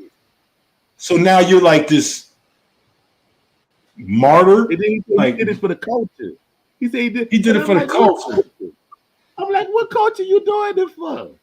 The Maybe he's trying culture. Yeah, maybe he's trying to teach Abos how to be humble and take a loss. Did it for the culture. Yeah. Oh my God. Like, yo, he's a bunch of catchphrases, bro. Do it for the culture is a catchphrase. Yeah, that's why I was like, I know that Sonetter has a ulterior motive, but it would just be the bomb if one of y'all could be on there and just like shut it down. Sa calls me. He'll call me every couple months. Last time he called me a few weeks ago, he was like, "Can you do PowerPoints?" I'm like, "Did you just ask me if I can do a PowerPoint?" I felt a little. Did you just ask me if I could do a PowerPoint, Sonetta? All right, bro. Like, yeah, I could do a PowerPoint. Like, you know what I'm saying? Like, he's like, all right, man, put one together and I'm gonna have you on the show. Nah, bro. I'm not putting no PowerPoint together for you. You letting Rod Hayes come up here and freestyle. I told him, nah. Meet me downtown Manhattan. I'm gonna take you to a sacred Lenape spot where a massacre took place. And we're gonna stand on the ground and pay homage to the ancestors. That's what I told him. I'm not doing no, I'm gonna take you to a spot and I'm gonna show you something for real. Some historical shit. All right, yeah. And bring Jabari with you. That's how I want to deal with him. Okay. Well, you know that was awesome. Shit. And my thing is this. For what I see on the show, over there, that's not a place for me. Because if that would have been a place for me, I would have been there. This is the place for me. If you would never ask me because I would never came out of a hiatus. I would never did it. I mean, but the people need that, and we got new people coming up. You know what I'm saying? And this is why you have your own house. I don't need to go to the house of consciousness. Right. I didn't say y'all like need it like that. I got a chick in here. I understand what you're saying, but I deal with them people on my terms. Okay. Right. So if Sonetta was still outside on 125th Street, I'd go out there. I would go out there once a week when he was out there, just to make my presence felt, to, you know, be a part of the community. You know what I'm saying? Just to, you know. But this online stuff, nah. I can't wait till it gets to the point where people are really gathering for lectures again. It's a real event where we all can go around, be around people's energies. Because it was a time where before COVID, when Sonetta really had things going and they would have actual lectures and people would come from out of town, from everywhere. So the dude that you argue with online actually pops up at the event now. And now you're actually in arm's distance with each other. And the energy is very different. Everybody's cordial. Everybody's nice. Oh, yeah, you know, I just be playing online. And nobody's standing on that square that they set themselves up to be online, because now it's real life. Right. See what I'm saying? And there's a whole nother level of respect, right? So I've seen when the young pharaohs came out amongst the people, and they weren't the brolic young pharaoh that they act. They was the humble, I'm around elders, let me show respect. See, I seen Polite out amongst real people, and I seen him being the humble, polite, that, see what I'm saying?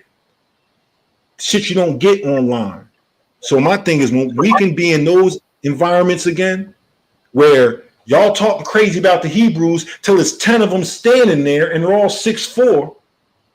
Now y'all want to talk. Now y'all got a little more respect. Now the Power Rangers look a little different when you're standing next to them. You see what I'm saying? I'm being honest. Yeah. I'm being honest. So now you're not acting so crazy and arrogant, and everybody can just really have conversations. So they're standing there in their costumes, and you're standing there how you're dressed, but you're not sitting here. Oh, look at you with the wristbands on. You're not doing that shit. You're accepting who they are, right? You got the different groups that's coming around. That's what I liked about New York. You know what I'm saying? Like, the Hebrews was really there. The Moors was really there. It's really 20 with fezzes on standing there. You know what I'm saying? It's really a bunch of RBGs with the flags, swinging the flag. And we all at these lectures, having these conversations. And it's a lot more cordial, right? I'll show up for that. This other stuff, sitting online, acting crazy, nah. Bring your people. I remember there was a debate between, and it's probably online, the Kemetic and the Hebrews. Mm-hmm. Hebrews is in there with drums, horns, blowing horns, beating the drums. I said, man, y'all don't got to say a word. I see these people in their culture, you know what I'm saying, got babies with them. They all got the superhero outfits on, the golden wristbands. They beating drums, they blowing things. They all saying the same shit at the same time. That's culture. Yeah, It's a wrap. Yeah, y'all cannot debate with them because y'all reading them books, and I see 50 of them doing the same thing. Like the Nation of Islam come around, and they all doing the same thing, and they this and that. Y'all can't. I don't want to hear what you got to say about Elijah Muhammad, and I'm seeing these people. See what I'm saying? Like, don't come to me with all this talk. Show me something for real. Whether you agree with the Moors, the Nation of Islam, the Hebrews, I've seen them organize and make changes in communities. I've seen them feed people. I've seen them climb 30 stories to bring food to people. You know what I'm saying? Whether I agree with their perspective or not. You know what I'm saying? I've seen those things. So I'd like to see the Abos be amongst these communities and stand with their chest poked out the way they are and stand on their information the way everybody else does. That's when I'll respect them. With their war bonnets from Party City. Yeah. with their Party City war bonnets. Yeah. Once they do that, you off and running. You know what I'm saying? But I don't think they got it. Because everybody else really believe that. The Hebrews really believe that shit. The Moors really believe that. I don't think these Abos really believe the stuff they say. They just say it. Mm-hmm. You know what I mean? So yeah, I miss those days of those first debates because I've been following that movement because I used to be, even though I knew some of my indigenous tribal genetic genealogy, I still was in the Pan-Africanist movement when it back in 2013, 2012. So I remember those debates because he been broadcasting that for a long time. And you always see the Moors deep, the Hebrews deep. But I would love for us to be, I know we have individual nations and tribes, but just us represented. Like, well, they got intertribal nations. You know what I'm saying? They got intertribal nations. Yeah. Let me tell you, I would love to do a debate if we could put it in a format, right? I would charge $10,000, and with that $10,000, I'm bringing the drums. See what I'm saying? I'm paying the Eastern Woodland drummers to come through. I'm giving a few chiefs some bread. You know what I'm saying? I'm spreading that money amongst the people. And then once we get there, I don't even got to talk. See what I'm saying? We got the drums going. We got the culture going. We got the chiefs in the building. it's an experience for people. That should trump anything. Don't you have the Indigenous parade out there in New York?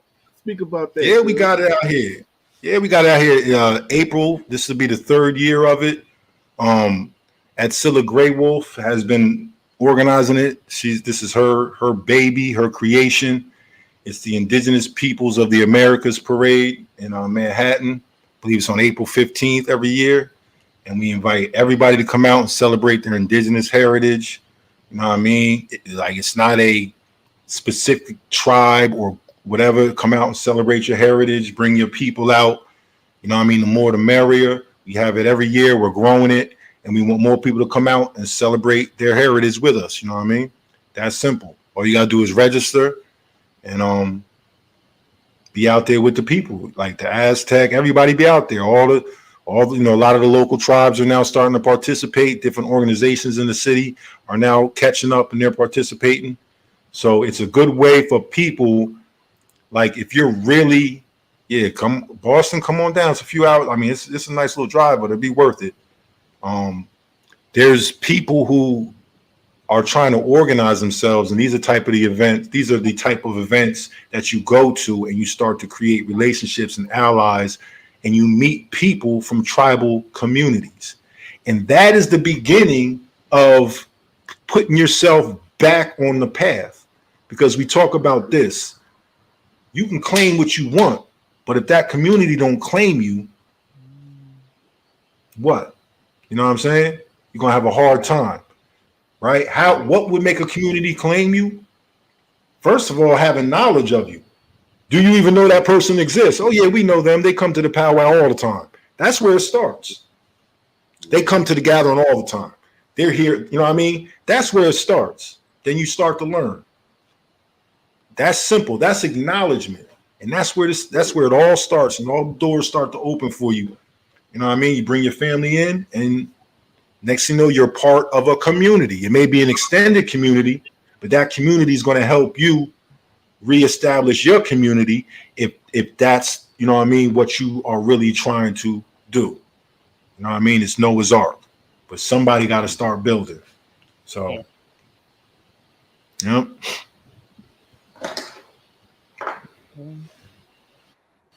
Yeah. Yep. Back to the East Coast. Oh, Anthony. Oh, he not on the East Coast? I thought he was down in the Carolinas. Oh, yeah.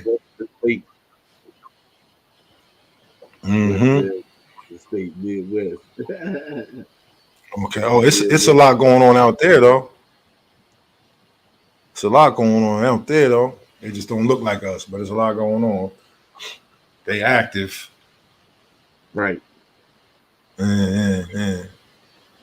But so for all the people that's watching, Turtle Gang has always just wanted to be a platform to have these conversations, to share information. It's a place where we try to provide a safe space for people to ask questions, to add on if they have something to add on. But it's really just supposed to be a place where people who are trying to reconnect have a place that they could reach out to different tribes, organizations, whoever. You know what I mean? People who I know. Like I said, when I hear they from Pa's neck of the woods, I send them right to him. You know what I mean? Like, we have a nice network of people from different territories, and if we can help people and refer people to someone who will know more, like, that's what I think we're here to do. You know what I mean? I can't teach you about your culture, but I can connect you with somebody who's from your culture, and that's what my job should be.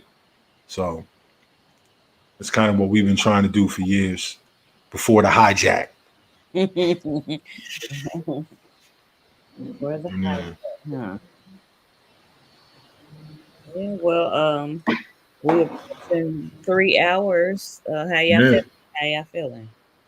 I'm good. I'm good. Like I said, I wish I had my energy up a little more, but I don't know if anybody wants. Here for a second, you did get a little turn. Pie flowing with you. Mm-hmm. But other than that, I'm good. If anybody has any questions or they want to come up, I guess I got a few Yeah, more if you want minutes. to come up, ask questions. You know what I'm saying? You can drop the chat on. You can drop the link in the chat for the people if they want to come on and say something, ask a question, and don't be afraid to ask a question. You know what I'm saying? Don't be afraid to make a comment. You know what I'm saying? We gonna reciprocate the energy and the love, man. That's how we do Mm-hmm. it. Does anybody Yeah. have any questions? I just see comments from.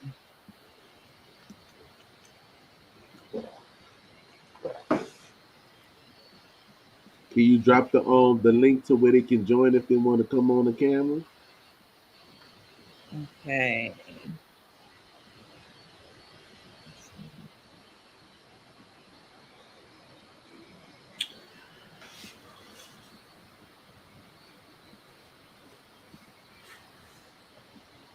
Yeah, Dr. York had some things. Yeah, that's one thing. Dr. York did have some things going on in the city. He was providing shelter and things like that for people.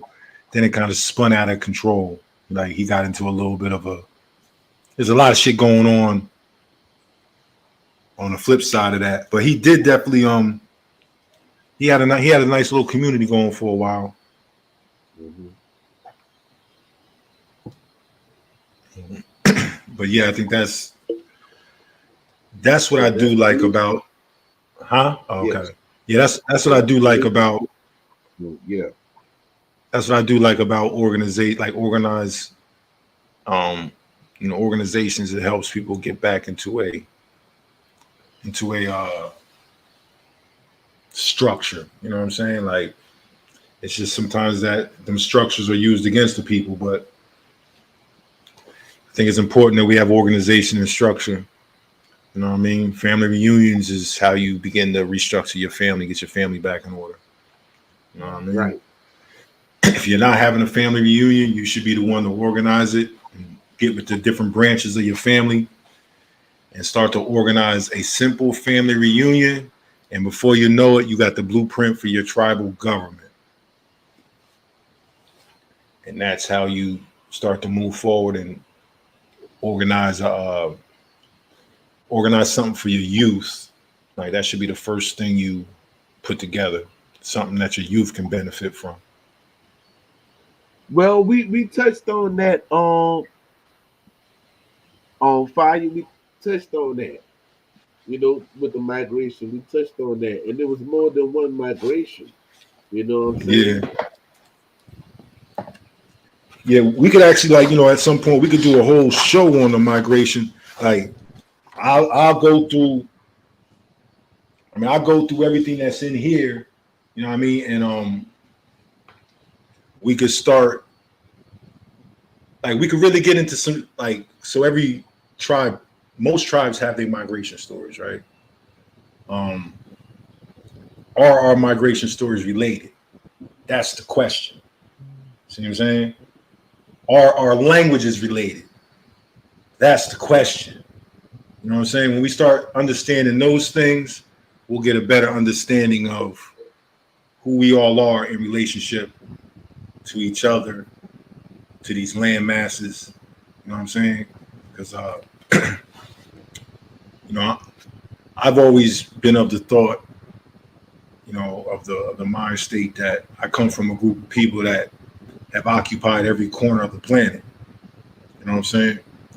This is why we ended up on the East Coast because we couldn't go no further. See what I'm Right. saying?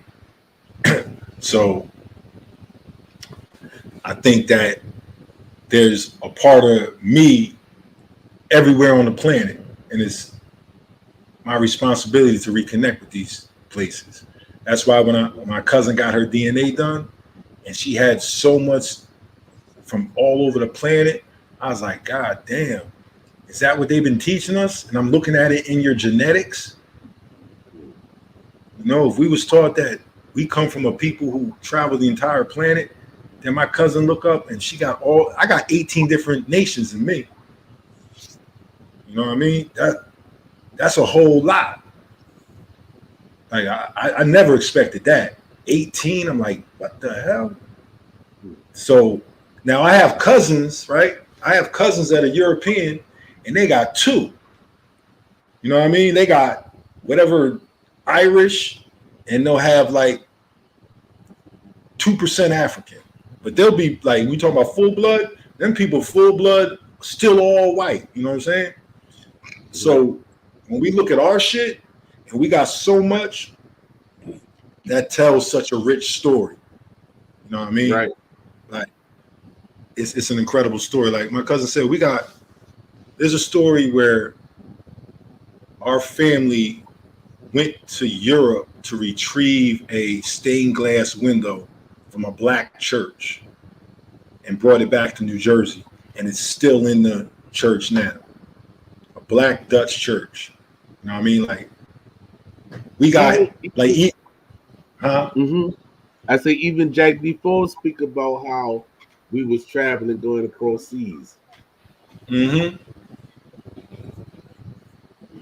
Yeah, but like this is from like my European ancestors. You know what I'm saying? Okay. This is from them. Like, they got run out. Like, one of my European ancestors, they got a castle still over there. Like, I come from a group of people who was on the my oldest white ancestors was on the Mayflower. You know what I'm saying? So, and them people was fleeing persecution. Like, I got crazy stories about this dude who got hung. He had to leave the Americas because he had to leave the Mass Bay colony. He was up there. He had to leave there. He was going back to Europe because there was this lady up there that was in charge of that colony. She's like supposed to be real evil, wicked lady.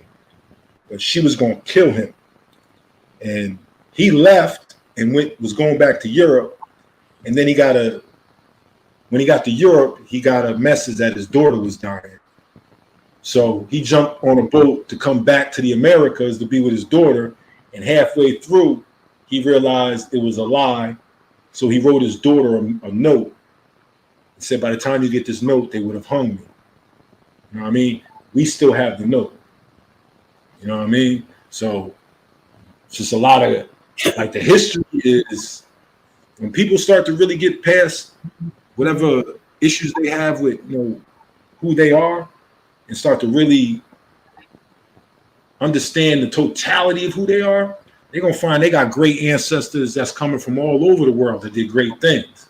You know what I mean? Like, everybody got a great story, and you need to really get to the bottom of your story, all your stories. You know what I'm saying? Now, if you're a full blood and all you got is that one up the mountain story, and you and your sister, then, you know, then, hey, you ain't got this array of stories. But I know in my family, we got an array of stories, and I'm proud of all of them. Oh yeah, you know, you can't. You got people that like to deny their bloodlines, but it's like, if you deny your bloodline, then you deny yourself. Your blessings. The natives of Mexico and North America. Genes are just North America, but on Get Which it shows Mesoamerica. Yeah, yep, they do all that. Yep. It's weird why they do it. And the shit's always changing too. Like, I come up and I be getting new hits and new things. But for the most part, yeah, I think it's pretty accurate. I'm satisfied with the information I yielded from my DNA. I actually opened up. What site was that? I use Ancestry. I just use the basic Ancestry. Yeah. Oh. And it shows what communities you come from all over the world, right? And I didn't know that I was connected to the Delmarva community, but I got heavy connections to the Delmarva, right? And that's like that's another of the. These are all triracial areas, you know what I'm saying? But and so when I started getting more information, come to find out, my grandparents that left from North Carolina, they came through the Delmarva area and they were there for a while. You know what I mean? So, like, everything is just pinpointing my story completely. You know what I mean? I got ancestors out in the Ohio Valley area. All that shit is there. So it's, I was definitely impressed by the results. And 15 years ago it wasn't the same shit.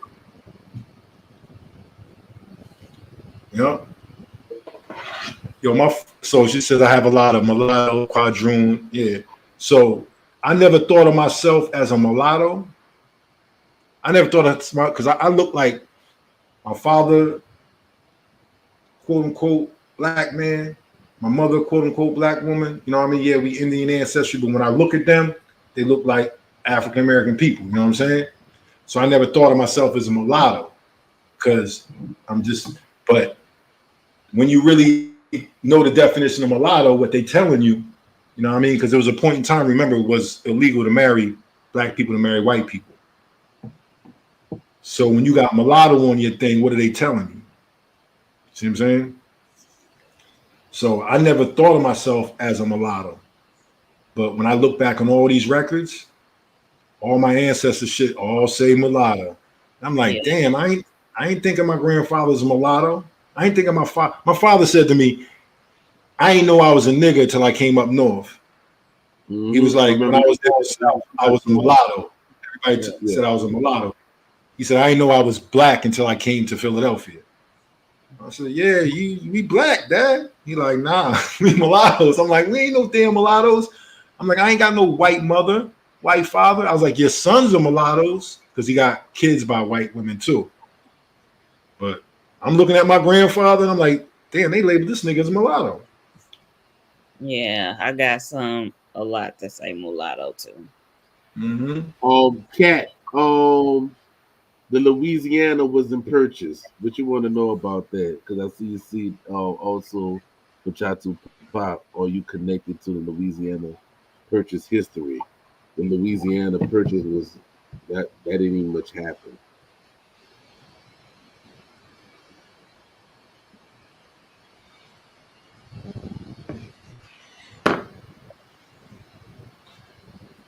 Yeah.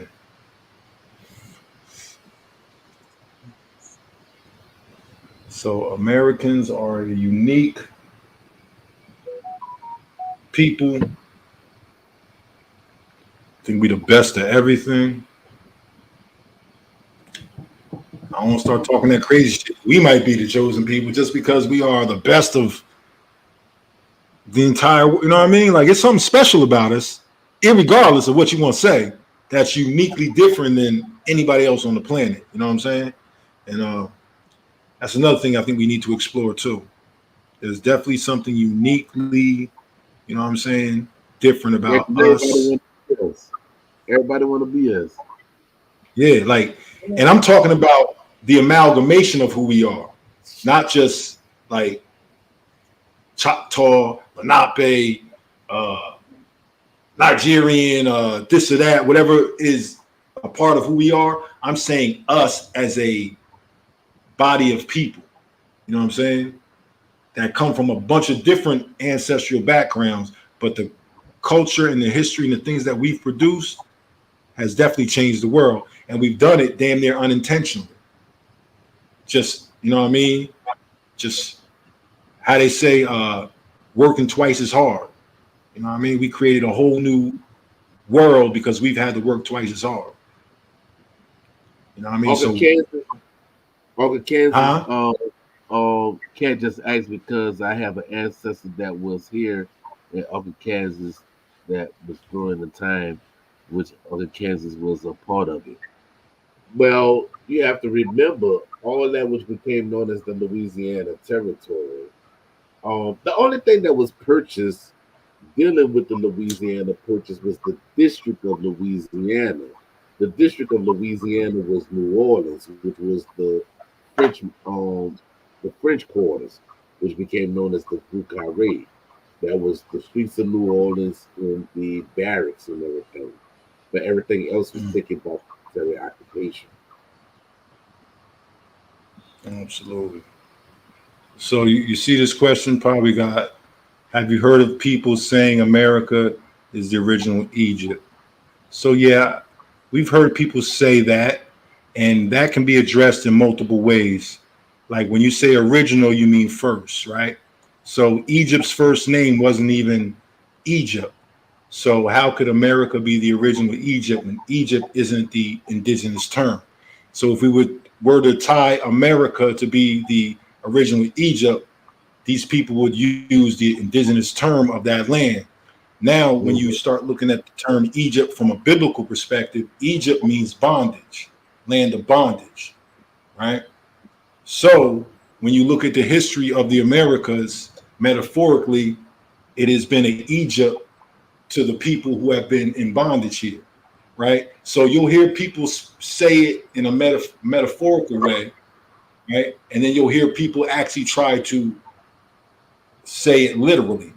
Those who try to say it literally just don't comprehend history, and those who are saying it metaphorically don't understand that it's a metaphorical statement about people being put into bondage. But at no time was Egypt in the Americas, but you will find similar cultures, and when Europeans see similarities in cultures, they lump them all together, or they identify it based on that, what they know. See what I'm saying? So looks like a pyramid, they must be pyramids. See what I'm saying? But once again, that ecology. Once again, that ecology. The thing about if it was Egypt, if there was an indigenous nation here that backed that up, then I'd have to say maybe that's the truth. But no indigenous nation makes that claim. Only African Americans and Europeans. Mm-hmm. That's it. Nobody else makes that claim. You got to be careful when, and I'm not being hard on us, but we don't have historic continuity, meaning most of us don't know who our seventh grandparents are. So if we don't know who our seventh great grandparents are, how are we going to know what was going on in any time before that which we can validate for ourselves? See what I'm saying? I know people that can trace back their history. I'm telling you, 14 generations, they could tell you where they were in 600 BC. Sounds crazy because we're African Americans and we can't imagine that. But Africans, they name their children, they'll have like 15 names. And those 15 names will be generational, could be locational. And throughout their culture, they can go back just through the naming of their children. African Americans don't even have those concepts in our heads unless we're attached to our traditional native ancestors, right? So for anybody who can't speak on their own history past a certain time to actually speak on ancient history, they're coming from a total, like, I don't want to say delusional, but everything they're saying, they're taking on face value. They're just repeating things they've heard. There's no way they could validate that. You know what I'm saying? You know what? I'm glad you said that, Norris, because this the thing, right? I'm pretty sure you're on your laptop or your smartphone or your computer. Go and look up to see what tribes were living in the Grand Canyon and see how long they've been there for.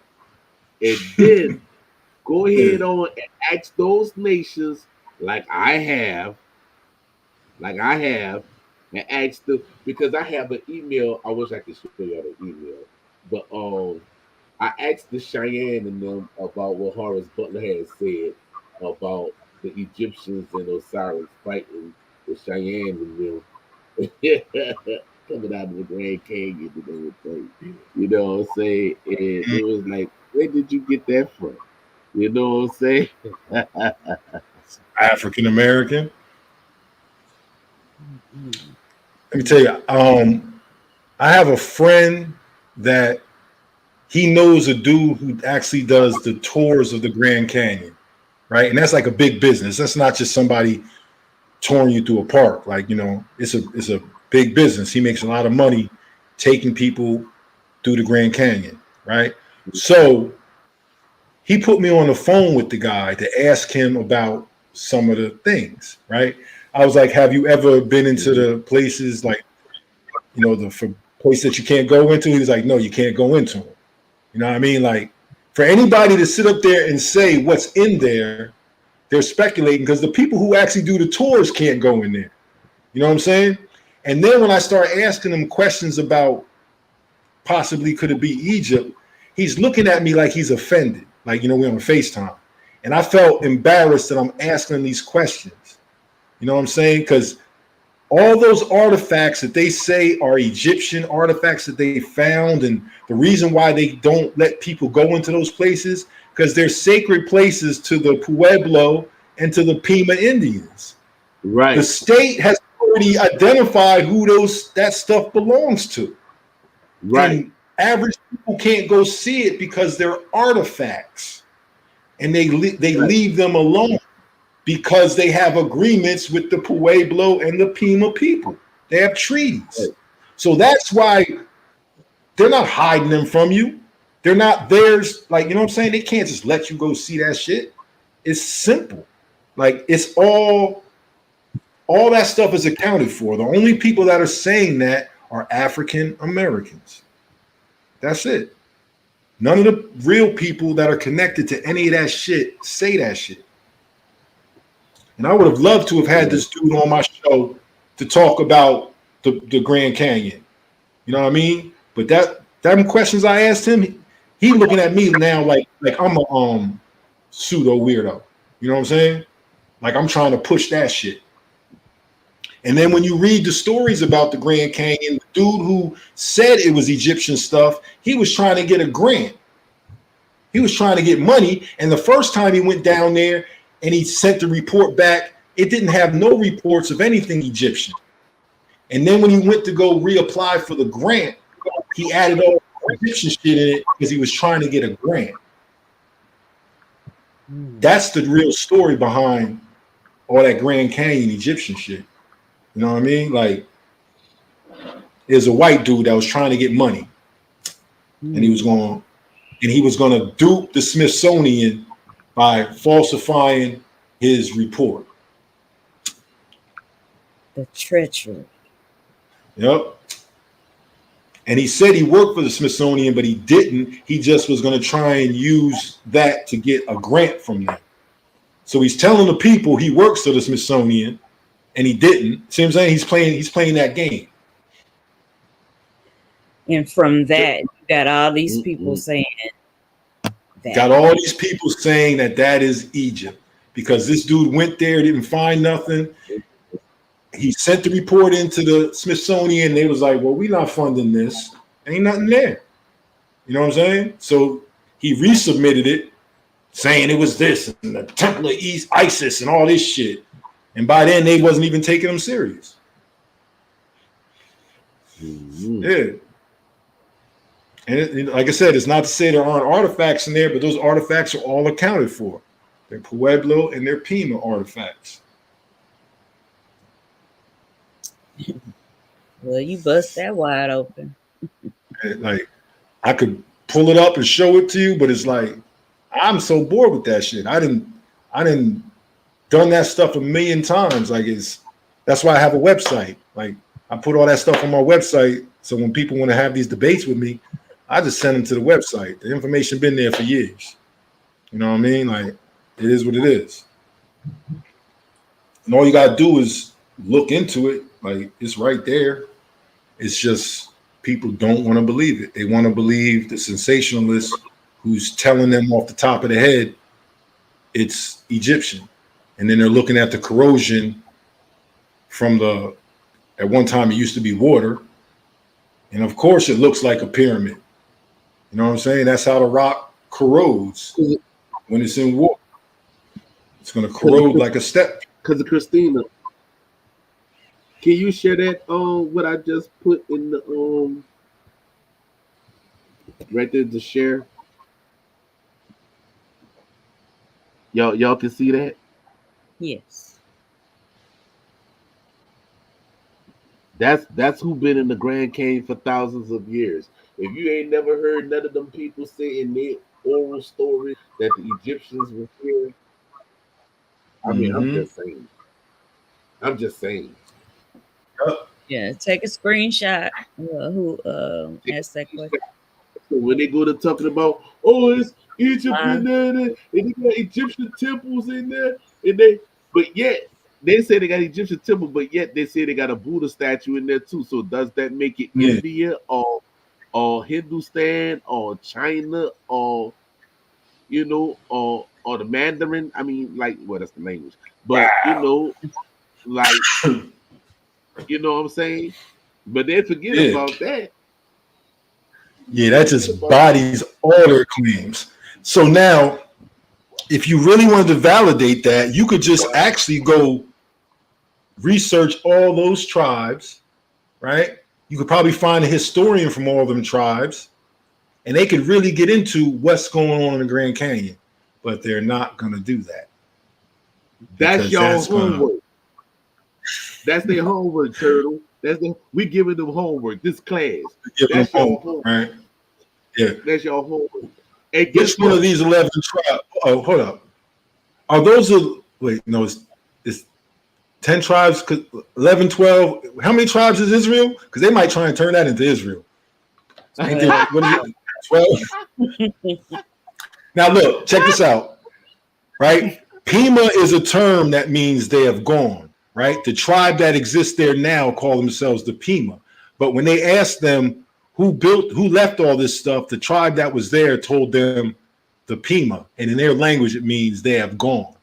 You know what I'm saying? So, who are the people that have gone? Maybe that's the 12th tribe, and we can have the 12 charts be all, we can just solidify them people into the Grand Canyon and let them fight it out. But so these are your 11 tribes that existed in the Grand Canyon for how many years? For How thousands many? of years. Thousands of years, predating Egypt, huh? Right. Wow. Yeah, that's a good one right there. I don't, but they'll figure a way to monkey bar around that shit. You know what I mean? Like they'll figure a way I to get mean, around that shit. look, here you see what they say, the traditional territories of the Grand Canyon tribes? Mm-hmm. Mm-hmm. Because you already got one person talking about that Utah is Jutah. Like, dude, like, where did y'all get that from? You know? Utah is Judah. Yeah. Yeah. You can see when they talk about the Hopi and the Zooin, you know what I'm saying? Mm-hmm. And the Apache and the Grand Canyon National Park. You can see that. You can see that. Mm. They say the map on the left shows approximately location of the traditional homelands of the 11 tribes that have cultural connection to the Grand Canyon. The map on the right shows the current tribal reservations as well as the boundary of the Canyon National Park. All right. Mm. So they We still are there. still, what would they say this? We're still here. We are still here. Uh. They still there. What we going like? It's-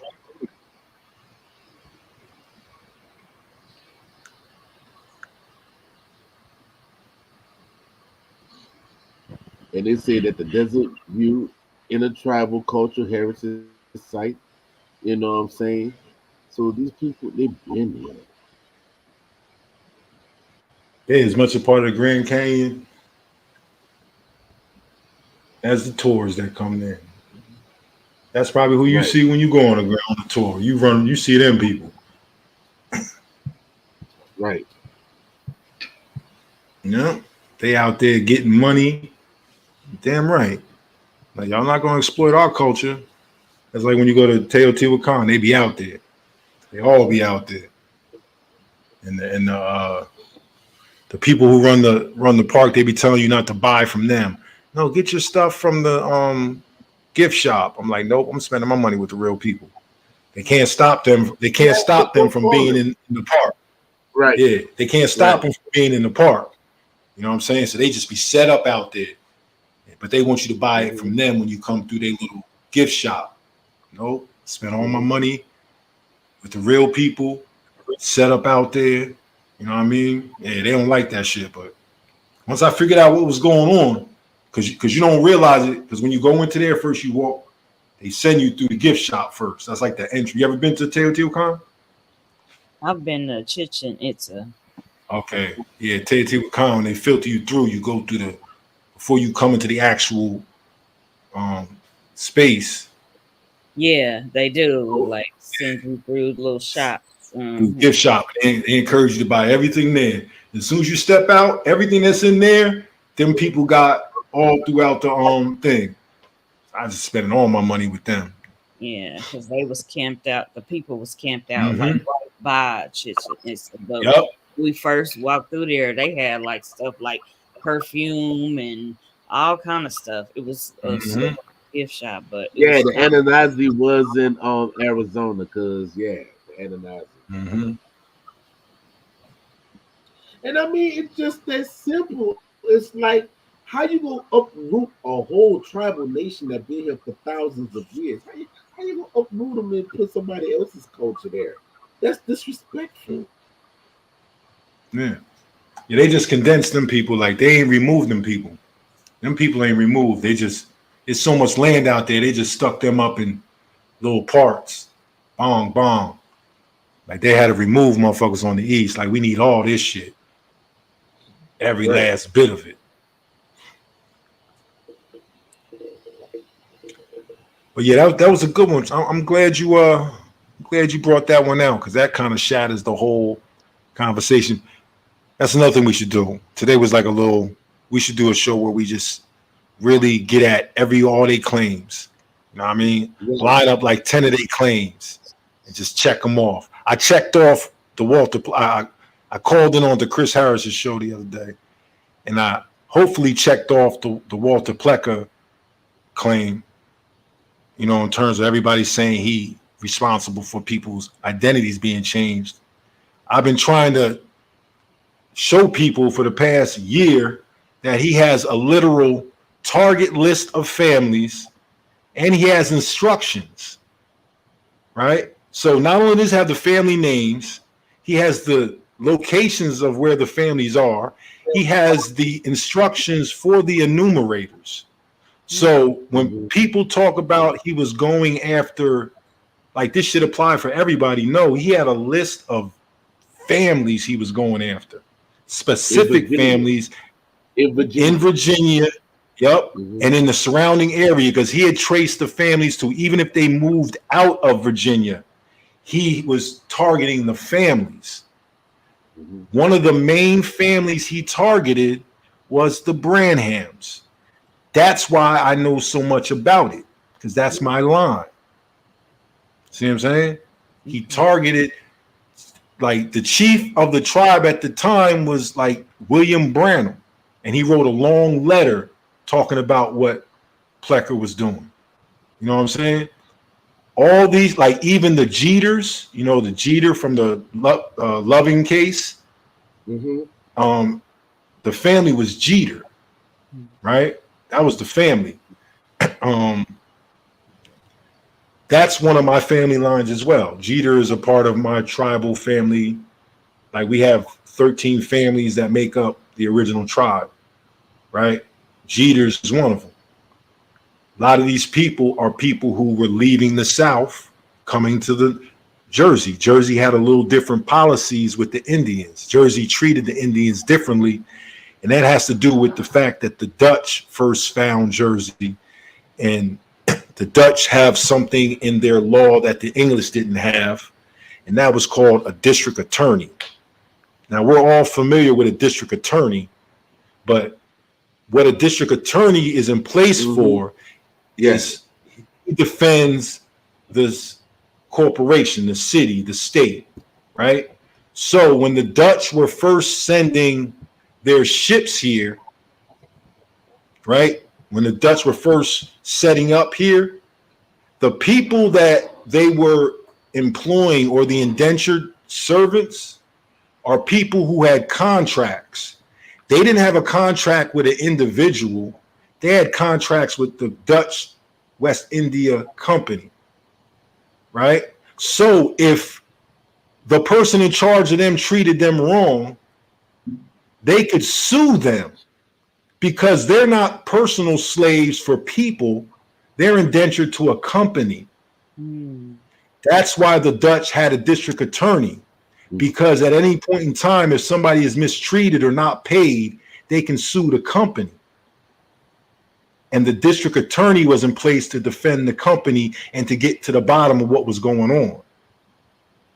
Right? So this is why when they talk about indentured servants were different than slaves, yeah, because a lot of the first indentured servants were not indentured to people.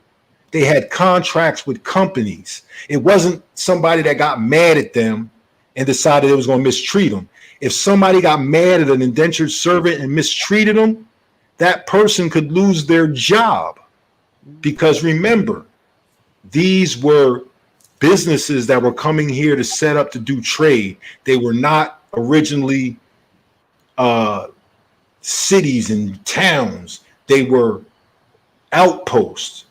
See what I'm saying? So the people that were here under contract, not as slaves. So they had rights. So New Jersey and New York inherited something that Virginia and that Massachusetts and them didn't have, and that was the right to address grievances. See what I'm saying? So that's why things were a little different in New Jersey and why people were kind of coming up here, because that was always in place. So you had a little more opportunity to have justice served if something went wrong, especially when you're dealing with a company. Now, if you're indentured to a private citizen, that's different. You know what I'm saying? That's different than if you're indentured to a company. And I think a lot of people overlook that a lot of these people, when we talk about the first settlers, they weren't owned by people. They were in contract with a company, which changes the nature of the relationship. You cannot look at them like they were slaves in any way. They had to work 10 hours a day. After that, they were free to do what they want, which is no different than the majority of us now. We got to work 8 hours a day. And then after 8 hours, you could do what you want. That's what indentured servitude was in its initial forms when they came here to settle. See what I'm saying? People don't think of it like that. So you had a lot of Indians coming up north because the laws were set up different. I'm long-winded, but sometimes I got to get into it so people can understand what was actually taking place. You know what I mean? Yeah, we're here for it. Yeah, when you was talking about the Walter Plecker stuff, like I was looking into some Virginia Indian tribes, and I read some of that book, that the blood stay pure, and they did, mention some things of that nature, but I didn't see what you broke down about Walter Plecker. Yeah, I got it now. I'm gonna put it in the link. Yeah, I'm gonna put it in the link right now.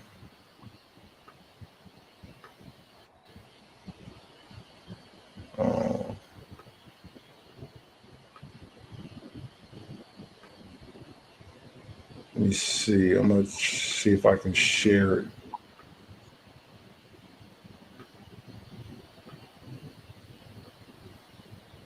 Can you see that? Yep. Okay. All right. So here we go. Walter Plecker target list. Walter Plecker, no matter how you color it, was an evil man. His actions for decades were reprehensible. He believed he was doing the right thing, but he was not. He is most remembered for his Racial Integrity Act of 1924 and the persistent hounding of people of color thereafter to assure that anyone of color, or even with a drop of what he defined as colored blood, was listed on any document document that mattered as black, or in the vernacular of that day, Negro or colored. All right. So Plecker's 1943 letter to Virginia hospitals, doctors, and clerks of court, people who were responsible for completing and recording birth, marriages, and death certificates, provided unquestionable orders for how to record births to those of mixed race, along with a list of surnames to be watching for.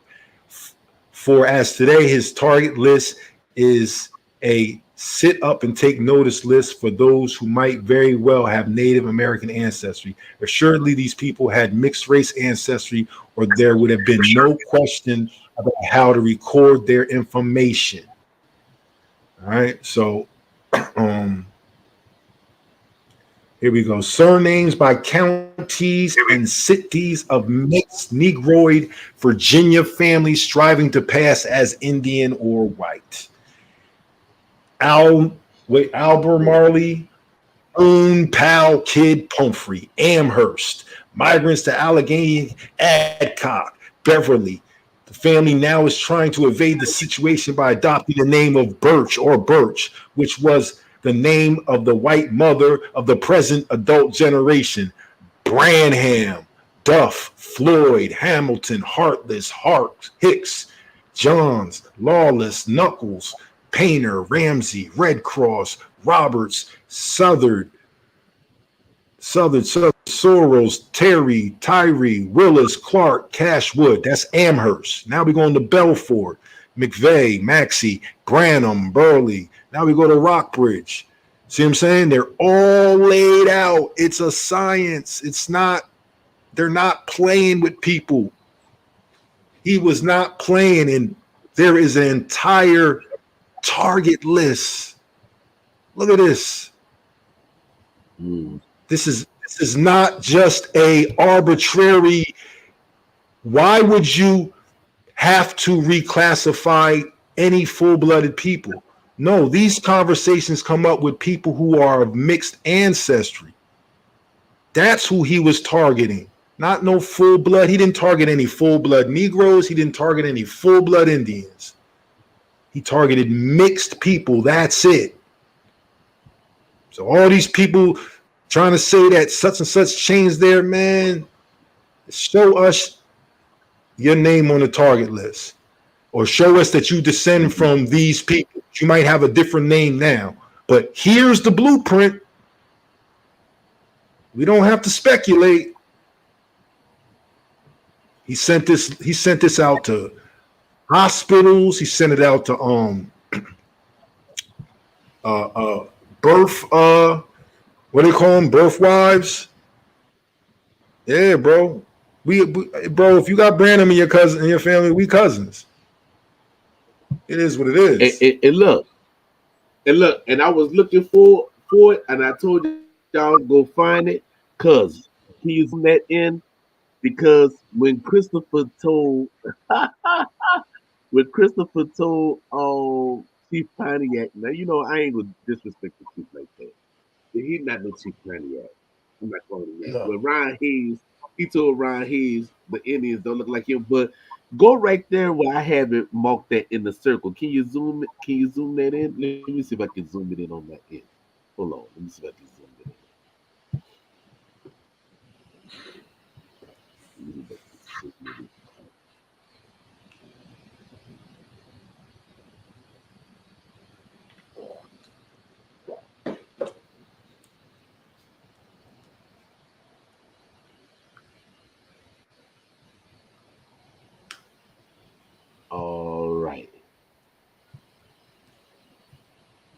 All right.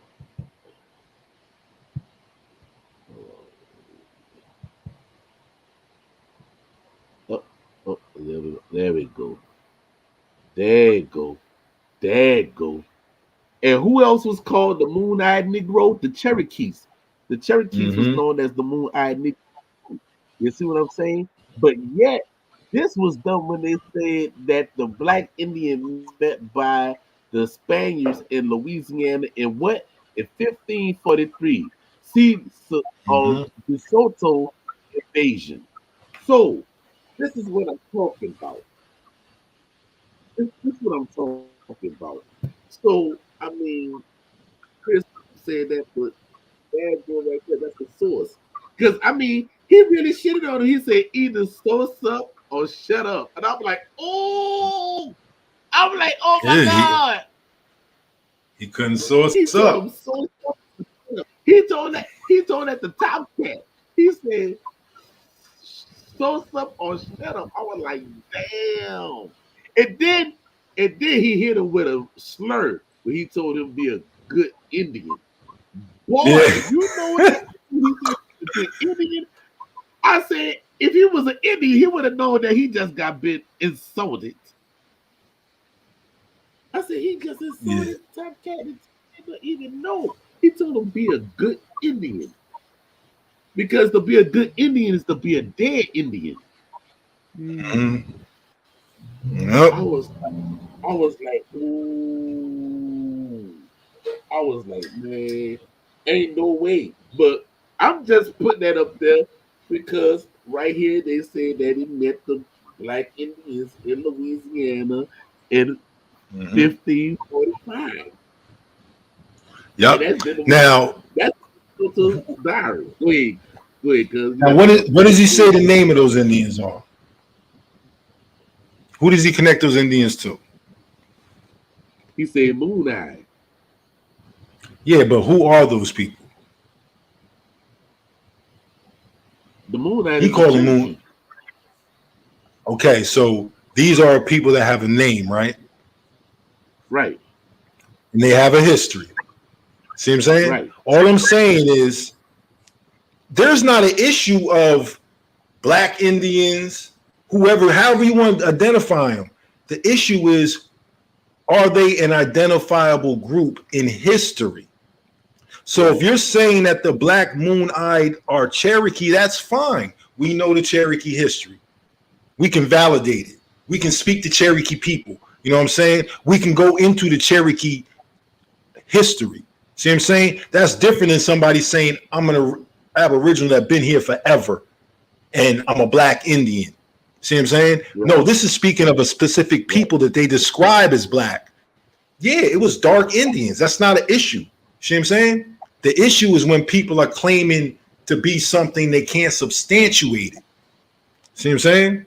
That's all. That's like I don't got no problem with anybody claiming the things they claim. If you can substantiate it and show and prove for it, then we got to bear witness. See what I'm saying? Make room And for it look, and within right the here, truth. and even right here, but number two right here, you know, when it was talking about the Californians, right? Of the Mm-hmm. Carib Islands, right? Called Black Caribs. You know what I'm Yeah, saying? The other absolutely. branches of the Carib, you know, and it goes so forth and so on, you know. Man, there was like for anybody to think like the complexion that you have is based on the location in relationship to the equator. It don't matter where you are on the planet, your relationship to the equator, where you are, is going to determine your complexion. That's simple. So there's going to be people of dark complexion in all parts of the world. Like the issue is when they try to use that to say that those people are the Negroes of America and they're full bloods. That's the issue. It's not a matter of were there dark Indians back in the day. Of course there were. We have documentation of Negroes being labeled as Indians being labeled as Negro, whether they were mixed or they weren't. We've Right, seen dark that's not a question. We know who these dark Indians are. See what I'm saying? right, These people are trying to attach themselves to those people based on complexion alone, and then right, suggest that they are the complexion they are because they're full blood. See what I'm right, saying? Which is now leaning into because what they're really leaning into is the original person on the planet is Black, right? That's what religious dogma right? Nation of Islam dogma has taught people the original man is black, the black man is God. So people have this idea that the first person anywhere was a black man. See what I'm saying? That's the impression people get. But that discounts the fact that people migrate. Mm-hmm. And a migration isn't something that happens. Like a migration isn't 100 people pack up and move 1,000 miles. Migrations are expansions of families that move out over vast areas in a period of time, and a lot of it has to do with where they find good living places and the right environment. So migrations aren't. It's not like it's not like we from Louisiana and we about to go to Chicago. That's not a migration. That's motherfuckers from Louisiana going to Chicago to look for jobs. A migration is you're walking until you find fertile ground, until you can set something up for yourself. And then you set up, and then when that gets over, and it's too many people, then more people move on. And that little thing stays, and the people keep moving on. This is how people populated the earth. You know what I'm saying? A group of people didn't start walking and then stop walking when they got to the end of where they couldn't go no more. It's a continual expansion of humanity. Over that period of time, you're going to have people that are going to live in one specific area for 1,000 years, and they're going to adapt. And then they move on. So by the time people have populated the entire planet, they look completely different than when they first left. So the whole concept that everywhere you go, you're going to see a black person is flawed, because it takes time for those people to get there. And by the time they get there over the thousands of years, they have turned into the Asian person. They have turned into this person. They have turned into the Australian person. Now, if we consider them to be black people, that's fine. But the point I'm trying to make is they have changed over time. They have adapted to the areas that they're in. See what I'm saying? And that's just the simple matter of it. So you're going to have different people all over the planet that would be considered indigenous or the original people that might not look like the very first human. See what I'm saying? Like, it's not how people want it to be. Like, the first person you popped up on in an area was the dark black humanoid. That's not. It was whoever was best adapted to that environment. That's simple. You know what I'm saying? So you're going to have dark tribes in dark parts of the planet because they're closer to the tropics, closer to the equator. That's simple. Because Anthony, I told you I was going to find that bad boy. I told you I was going to find that. So I ain't going to stop till I find it. See, that's one thing about it. When I say I'm going to get it, when I look for it, I ain't going to stop. I found it. So yeah, that was dealing with the Soto voyage. So yeah, but yeah, you know what I'm saying. So, and that's the thing. Like, you just can't freestyle. You have to be a great MC to freestyle off the top of your motherfucking head. He not that nice. He ain't got no bars. He had no bars. You ain't got no bars, bars man. Trash. You ain't got no bars, you know. And His then, bars is trash. Another thing is, it's like, you know, when Christopher was like, yeah, we got it written down, and we got it this, and we got it that, and this, and I said to myself, like I said last night on my Facebook channel, that what did the dude tell Detroit Red when he was running numbers? What he told him when it was in the bar? He had a suit on. He said, what? No paper, no file. Keep everything in here. Yeah.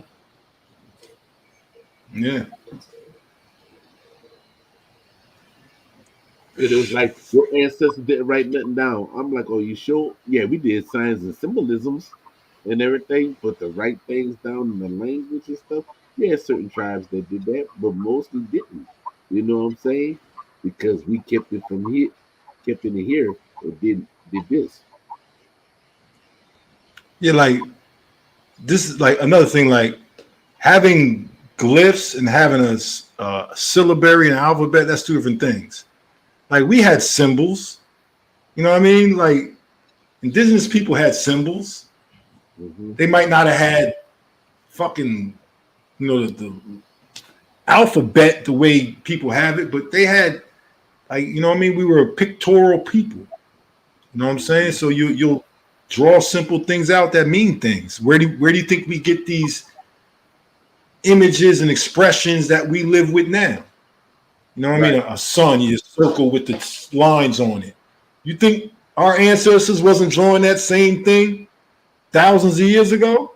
You know what I'm saying? Like, this not, we had ways of communicating. Like I said, we have all these glyphs that tell the story that when you read this, we'll read it one day. It sounds just like they're talking about Genesis. They're talking about the creation of the planet. You know what I mean? And it's all through glyphs, and you can actually see it. You know what I'm saying? And then he said that the languages was lost in the culture. And I'm like, hold on, wait. The last time I checked, I know some those that nations that's of the Iroquois Nation in Confederacy, and they still speak their language today. I know people who are Shatta, Sai, and they still speak Shatta. I know people who Chickasaw still speak Chickasaw. You know what I'm saying? I know people that is Aware um or the kid that was um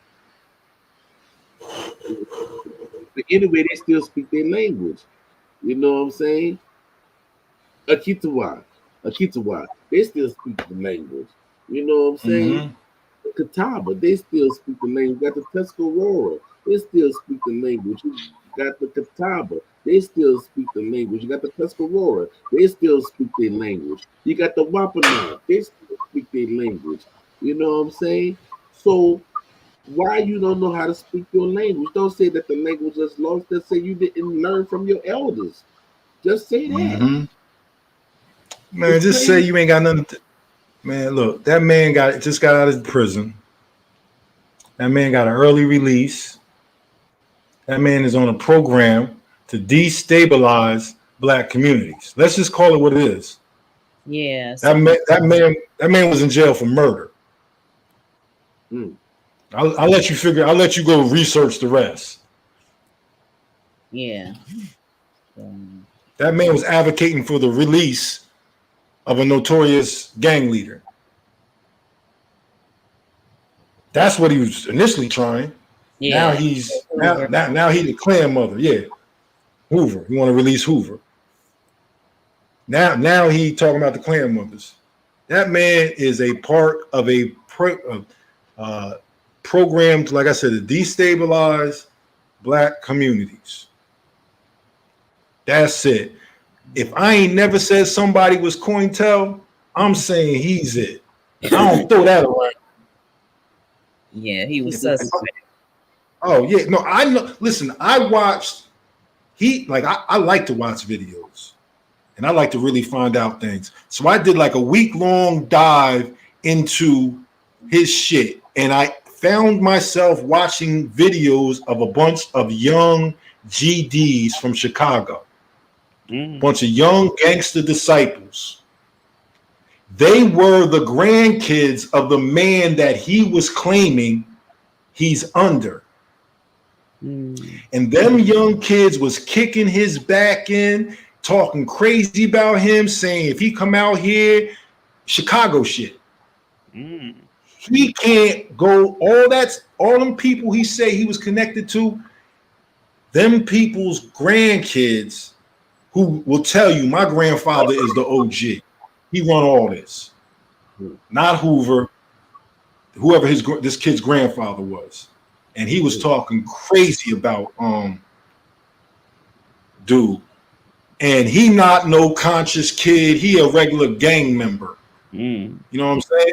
And they had this whole man's everything, breaking him down. I seen that shit. I said, yeah, this nigga's a agent. He definitely an agent. Yeah, he wrapped up in a whole lot of shit that he was wrapped up in before, now he popping up into this conscious community out of nowhere. He had no connections with nothing before, bro. I just don't want to. It ain't for me to tell that man's story. But them videos is out there. You know what I'm saying? I didn't see the one with the gang members, but somebody else did a video and they said that he was an agent. Yeah. I forgot the lady's name, but she had the young lady that said that he SA'd her. Yup. I watched that. Yup. And that's the thing. So I was saying yesterday, there's a history of people pushing a philosophy that endears them to the women. You know, in our communities, not traditionally, but like in the European overlay, that is like in our natural communities, women have a lofty position, sit at the head, right? Yeah. In the European community, they suppress their women, right? So our women, because we have been forced to live that culture, they have begun to feel oppressed because of the white man's culture. But it's not necessarily us, you know what I'm saying? Right. We ain't your boss, you know what I'm saying? We ain't the ones putting these laws in place to make y'all feel, see what I'm saying? So it's more the white man's shit, but men get the, you know, just men in general, we get the, you know what I mean? Men holding women back, but it's really the white man holding everybody back, right? So the women in their culture aren't celebrated. We celebrate them in ours, but as of recent, we haven't. It is what it is. So people like, first it was Natural Tahuti. He started teaching the black woman is God. Yeah, right? I remember that. All the women in the community, especially the older women and all that, started to feel that, and it's good. You want to uplift them, but he was doing it from a position to empower himself. You know what I mean? Maybe he wasn't. His whole thing got derailed because Polite hijacked his movement. Natural Tahuti started teaching the black woman's God. Then he got into some trouble, and then Polite hijacked it, and then he built his platform kind of off the black woman is God, right? And then who else jumped in on it? Young Pharaoh jumped in on that platform. He started talking that, you know what I mean? And then you had Nature Boy. He came with a version of it. Now you got Rod Hayes, and his version of it is Big Mama. Mm-hmm. See? So now he's trying to use the whole Big Mama, you're the clan mother, to empower women so they can be his fan base and his army to put him in position of influence. You know what I mean? So he did this whole thing where he got them, they making statements, and the clan mothers is rising across America and all this and all that. And I'm like, that shit is a little weird to me. Who is he to declare? And clan mother is not just, I'm a woman, so I'm a clan mother. Like, it's a whole lot more to that. Right. Like, we can't just start to now, like, everybody's a chief and everybody's a clan mother. Mm-hmm. Right? Yeah. How they say, too many chiefs, not enough Indians. Mm-hmm. Yeah. You know? That lady Rare Bird. Yeah. Yeah. And she might be a good person with good intentions, but I don't know what's going on. Yeah, this like people are getting set up to, and they're like, you're finding things about yourself. Empower yourself for real, right? There's a real path to, there's a real path to empowerment, but you're gonna have to get in a room with your family, and you're gonna have to go through all the issues that y'all have had for all these years, which is probably why y'all don't. You know what I'm saying? You ain't in the position you're supposed to be because all these things broke our families down, compartmentalized our families. You know what I'm saying? We all don't communicate the way we should. But this craziness, and I don't want to talk bad because it's like, it's kind of a woman's movement, it feels like, but it's like he's manipulating Yeah, he is. People for his own. Yeah. Oh yeah. Rashad Jamal. Yep. See, all of them. And now look, they all in jail for just what we talking about. Yeah, they're abusing their little authority. Yeah. And then what do our people do? They love it. They like, it's like our people want to follow the worst of us.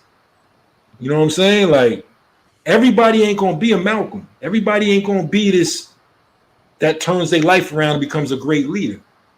Right. It's more Martins than Malcolms. You know what I'm saying? Like, everybody don't gotta hit the pits of hell to come out and rise up and be this great. You know what I'm saying? Why are we always looking for the phoenix? How about we just look for the pure dove that been lofty the whole time?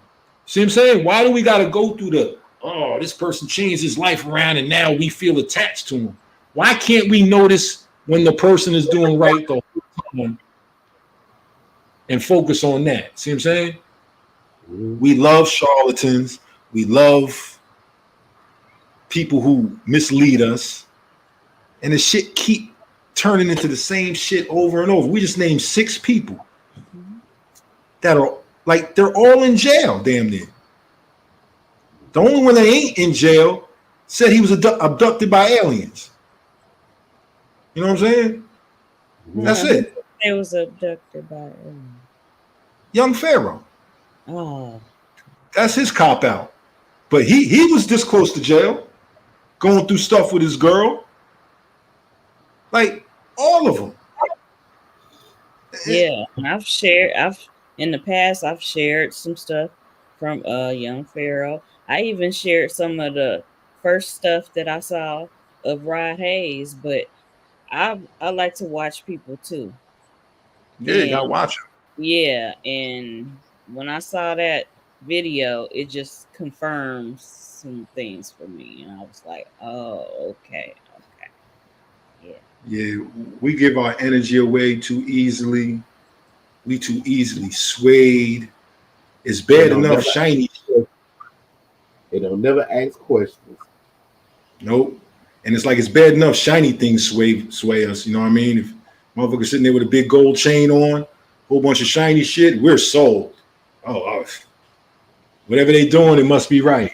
Cause look, you know what I mean? So got a long way, but I think this is a part of how we do it. Like I said, put the clean glass next to the dirty glass. This the detox class. It's detox. Yeah, detox. The detox. Yeah, this the sweat lodge. Yeah, you gotta put the detox. You know what? Yeah, we gotta put that on there. We gotta put that on there. Look, the sweat lines come in detox. So they gotta do that on detox. the sweat like all that shit you're holding in your hands. You could put all that shit down. You could put all that shit down. You could put all that. What's some of the talking points? Put all that shit down. Egypt and America, you could put that down. Walter Plecker, you could put that down. They got pyramids in the Grand Canyon and matter of fact, yeah, put down the Grand Canyon, put down Egypt and America, free yourself up because you might have to pick up the Walter Plecker because now that you have the list with the names on it, it just might apply to you. But if you holding all this other stuff in your hand, now you can't pick that up, something that actually applies to you because you got an Olmec head in your hand.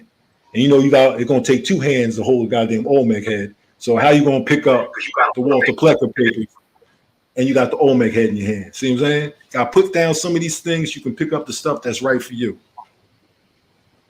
You know? That's why a lot of people fall victim to the industry. That industry was made for people to fall victim to. We're seeing the worst of this shit right before our eyes. I never thought. Go ahead. Yeah. I never thought I would see things happening the way they're happening. With this Puffy shit, they said they found in his safe the same drug that killed Michael Jackson. Oh wow! Yeah, I mean, that's Yeah. what happens when you work with them people. Mm-hmm. They can do what they want with you. Yep. And everybody that's been attached to Puffy died of a heart attack, a premature heart attack. Heavy D to Kim Porter. Like, And what's his name? Al B almost died. yep, almost died of a heart attack, heart failure. Yep, 2024 is the year of the truth. It's all coming out. Cat Williams set this damn year off. Mm-hmm. He cast a spell on motherfuckers that, whew, if you want some shit, Cat and JaGuar Wright is on your asses. I hope y'all see that. Cat Williams and JaGuar Wright. Right? Right. You say love hella right. To get to heaven, you got to go through hell sometimes. But that's the right, you know what I mean? The right angle. It's a bunch of other shit we be talking, but love hella right. You got to get right. JaGuar is going to get y'all right. Cat Williams is getting y'all right. That ties into the Olmec transformation. You know what I mean? Cult. It's how you get right through transformation. And life is a transformation. So that's why Cat Williams and JaGuar are bringing this, they at the forefront, because it's that energy. It's that transformation, higher self. Energy. Yeah, that's where people supposed to be focusing on your higher self, which is your, got to find out what your totem is, what your animal self is, and you got to learn from that. That's how you start to tap in. LB is coming out with, yeah, LB definitely, yeah. They all about to get busy. They all about to kick his butt. I said, if he make it. Oh, he all right now. He all right now, but he got. I know, but I'm just saying, they tried to shut him up before. They might try again. Mm-hmm. Yeah, Puffy is slipping shit in people's drinks that's stopping their heart. Potassium. Wow. Ain't you glad you didn't go to none of them parties? Yo, I got friends that couldn't get invited to those parties, and now they're like, damn, I'm glad we didn't get invited. Yeah. Yeah. Crazy shit. But I got some friends that have been to those parties. Yeah, I ain't never make it that far, and I'm definitely happy. I'd have been in there with a camera, or they definitely would have had issues with me. Yeah, you would have got those lost tapes. Oh yeah, I'd had a problem. It'd have been a problem if I was up in there. But I don't think I'd have been. Nah, actually, I'm actually real. I know when not to film. You know what I'm saying? I'm actually real respectful like that because I've spent so much time with our communities, ceremonies and stuff. I know when not to film. I have respect for things that should not be on film. You know what I'm saying? Like you don't even got to tell me to turn the camera off. I'm not one of them people that keep it on just to get some shit. Mm-hmm. But yo, so we've been here for a minute. I'm definitely 4 hours. Yeah. 4 hours is about usually what I could do.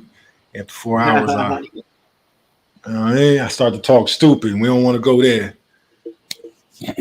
Yes, well, thank you so much. Absolutely. Turtle Gang, it's been awesome. Awesome. I say, Anishik, thank you for having me. Appreciate y'all very much. And we say Lapish Canal. That's I'll see you later. We don't ever say goodbye. Lapish Canal. Mado. So, Team Critical. Always say, see you later. See you again. Until we meet again. Until we meet again. Yeah. So this family, I really appreciate it. In 4 hours, and yeah, I was powering up at the same time, but I was asleep. I see you over there. I'm like, you catching some extras. Yeah, I was asleep. I was listening to it and everything. Yeah, yeah, yeah. So that's the thing. People, do do your due diligence and investigation. When you hear these people, ask them, and that's the do them say they ask them specifically what nation you from. If they're not saying what nation they're from, y'all need to start looking up what's coming out of their mouth and really do your thorough investigation. Hmm. Yeah, it won't take much. Like they about as deep as a parking lot puddle. You know what I'm saying? You could walk through them with flip flops. Your feet might not get wet. The stuff they Right, giving you is not deep at all. Take a few minutes. Like you could debunk them before they finish their sentence. You know what I'm saying? Them run on sentences they be having, you can get to the answer before they finish their sentence. right. Google's your friend. I mean, it's an easy search. That's it. Yeah. When it comes to them, you can Google is your friend. Some information you're not gonna be able to get on Google, but they not touching that. They not nowhere near that shit. Now, my Yeah. thing is, I'm not saying that Jabari didn't know about the Dogon, but God dog, he should have said something about it. Jabari must not have known about the Dogon. It's that simple. Because when I heard him say that, I was like, nah, bro, it was the normals that came, dude. Like, no. I'm Okay. sure. I mean, yeah, he might not even wanted to respond to that. Like at that point, like, are you serious? Yeah. Yeah, I because he was like, he just said, like, this dude said that the Grand King got more artifacts than Egypt and all the things. And I was like, all right Shout then. out to all the people. Yeah, real quick. Shout and I out to like to all. thank y'all. I'd like to thank y'all for coming on. Y'all stayed on for 4 whole hours. For those who was there from the beginning to the end, I commend y'all. Hopefully, y'all took Mhm. pen and paper and the smart tablets and your smartphones and actually screenshot some things and record some things and log some things down. And for those who stayed for 3 hours and 2 hours, we thank y'all from taking y'all Saturday night because we came up to the Sunday morning because y'all could have been doing something better with y'all time, but y'all came to see us. And this is our first show, and I'd like to thank our first guest, special guest, Big Turtle Gang. You know what I'm saying? So you got Turtle Gang of the South, you got Turtle Gang of the Midwest. You know what I'm saying? So Mhm. yeah, we got more Growing the collabs. gang. Yeah, we got more collabs coming. You know what I'm saying? Hmm. So just the fact of information. So don't take it personal. You know, if you take it personal, you should never say what you said. Plain and simple. Hmm. Absolutely. So Yeah. once again, thank you, Nishik. Thank you for having me. Appreciate you. It's All always right. good to have a voice. Peace and blessings. All Peace. right, cuz. Oh, Peace. next week we got Wale Origins. Mhm. All right. All right. And I'll pop in Yeah, periodically, you know what I mean, and add on to the cipher. All right. So you already know thanks again. the door is always Yes, sir. open to you. All Yeah, I'll right, definitely be fam. here supporting you. All right. Peace and blessings. Likewise. All right. Peace. Peace. Peace.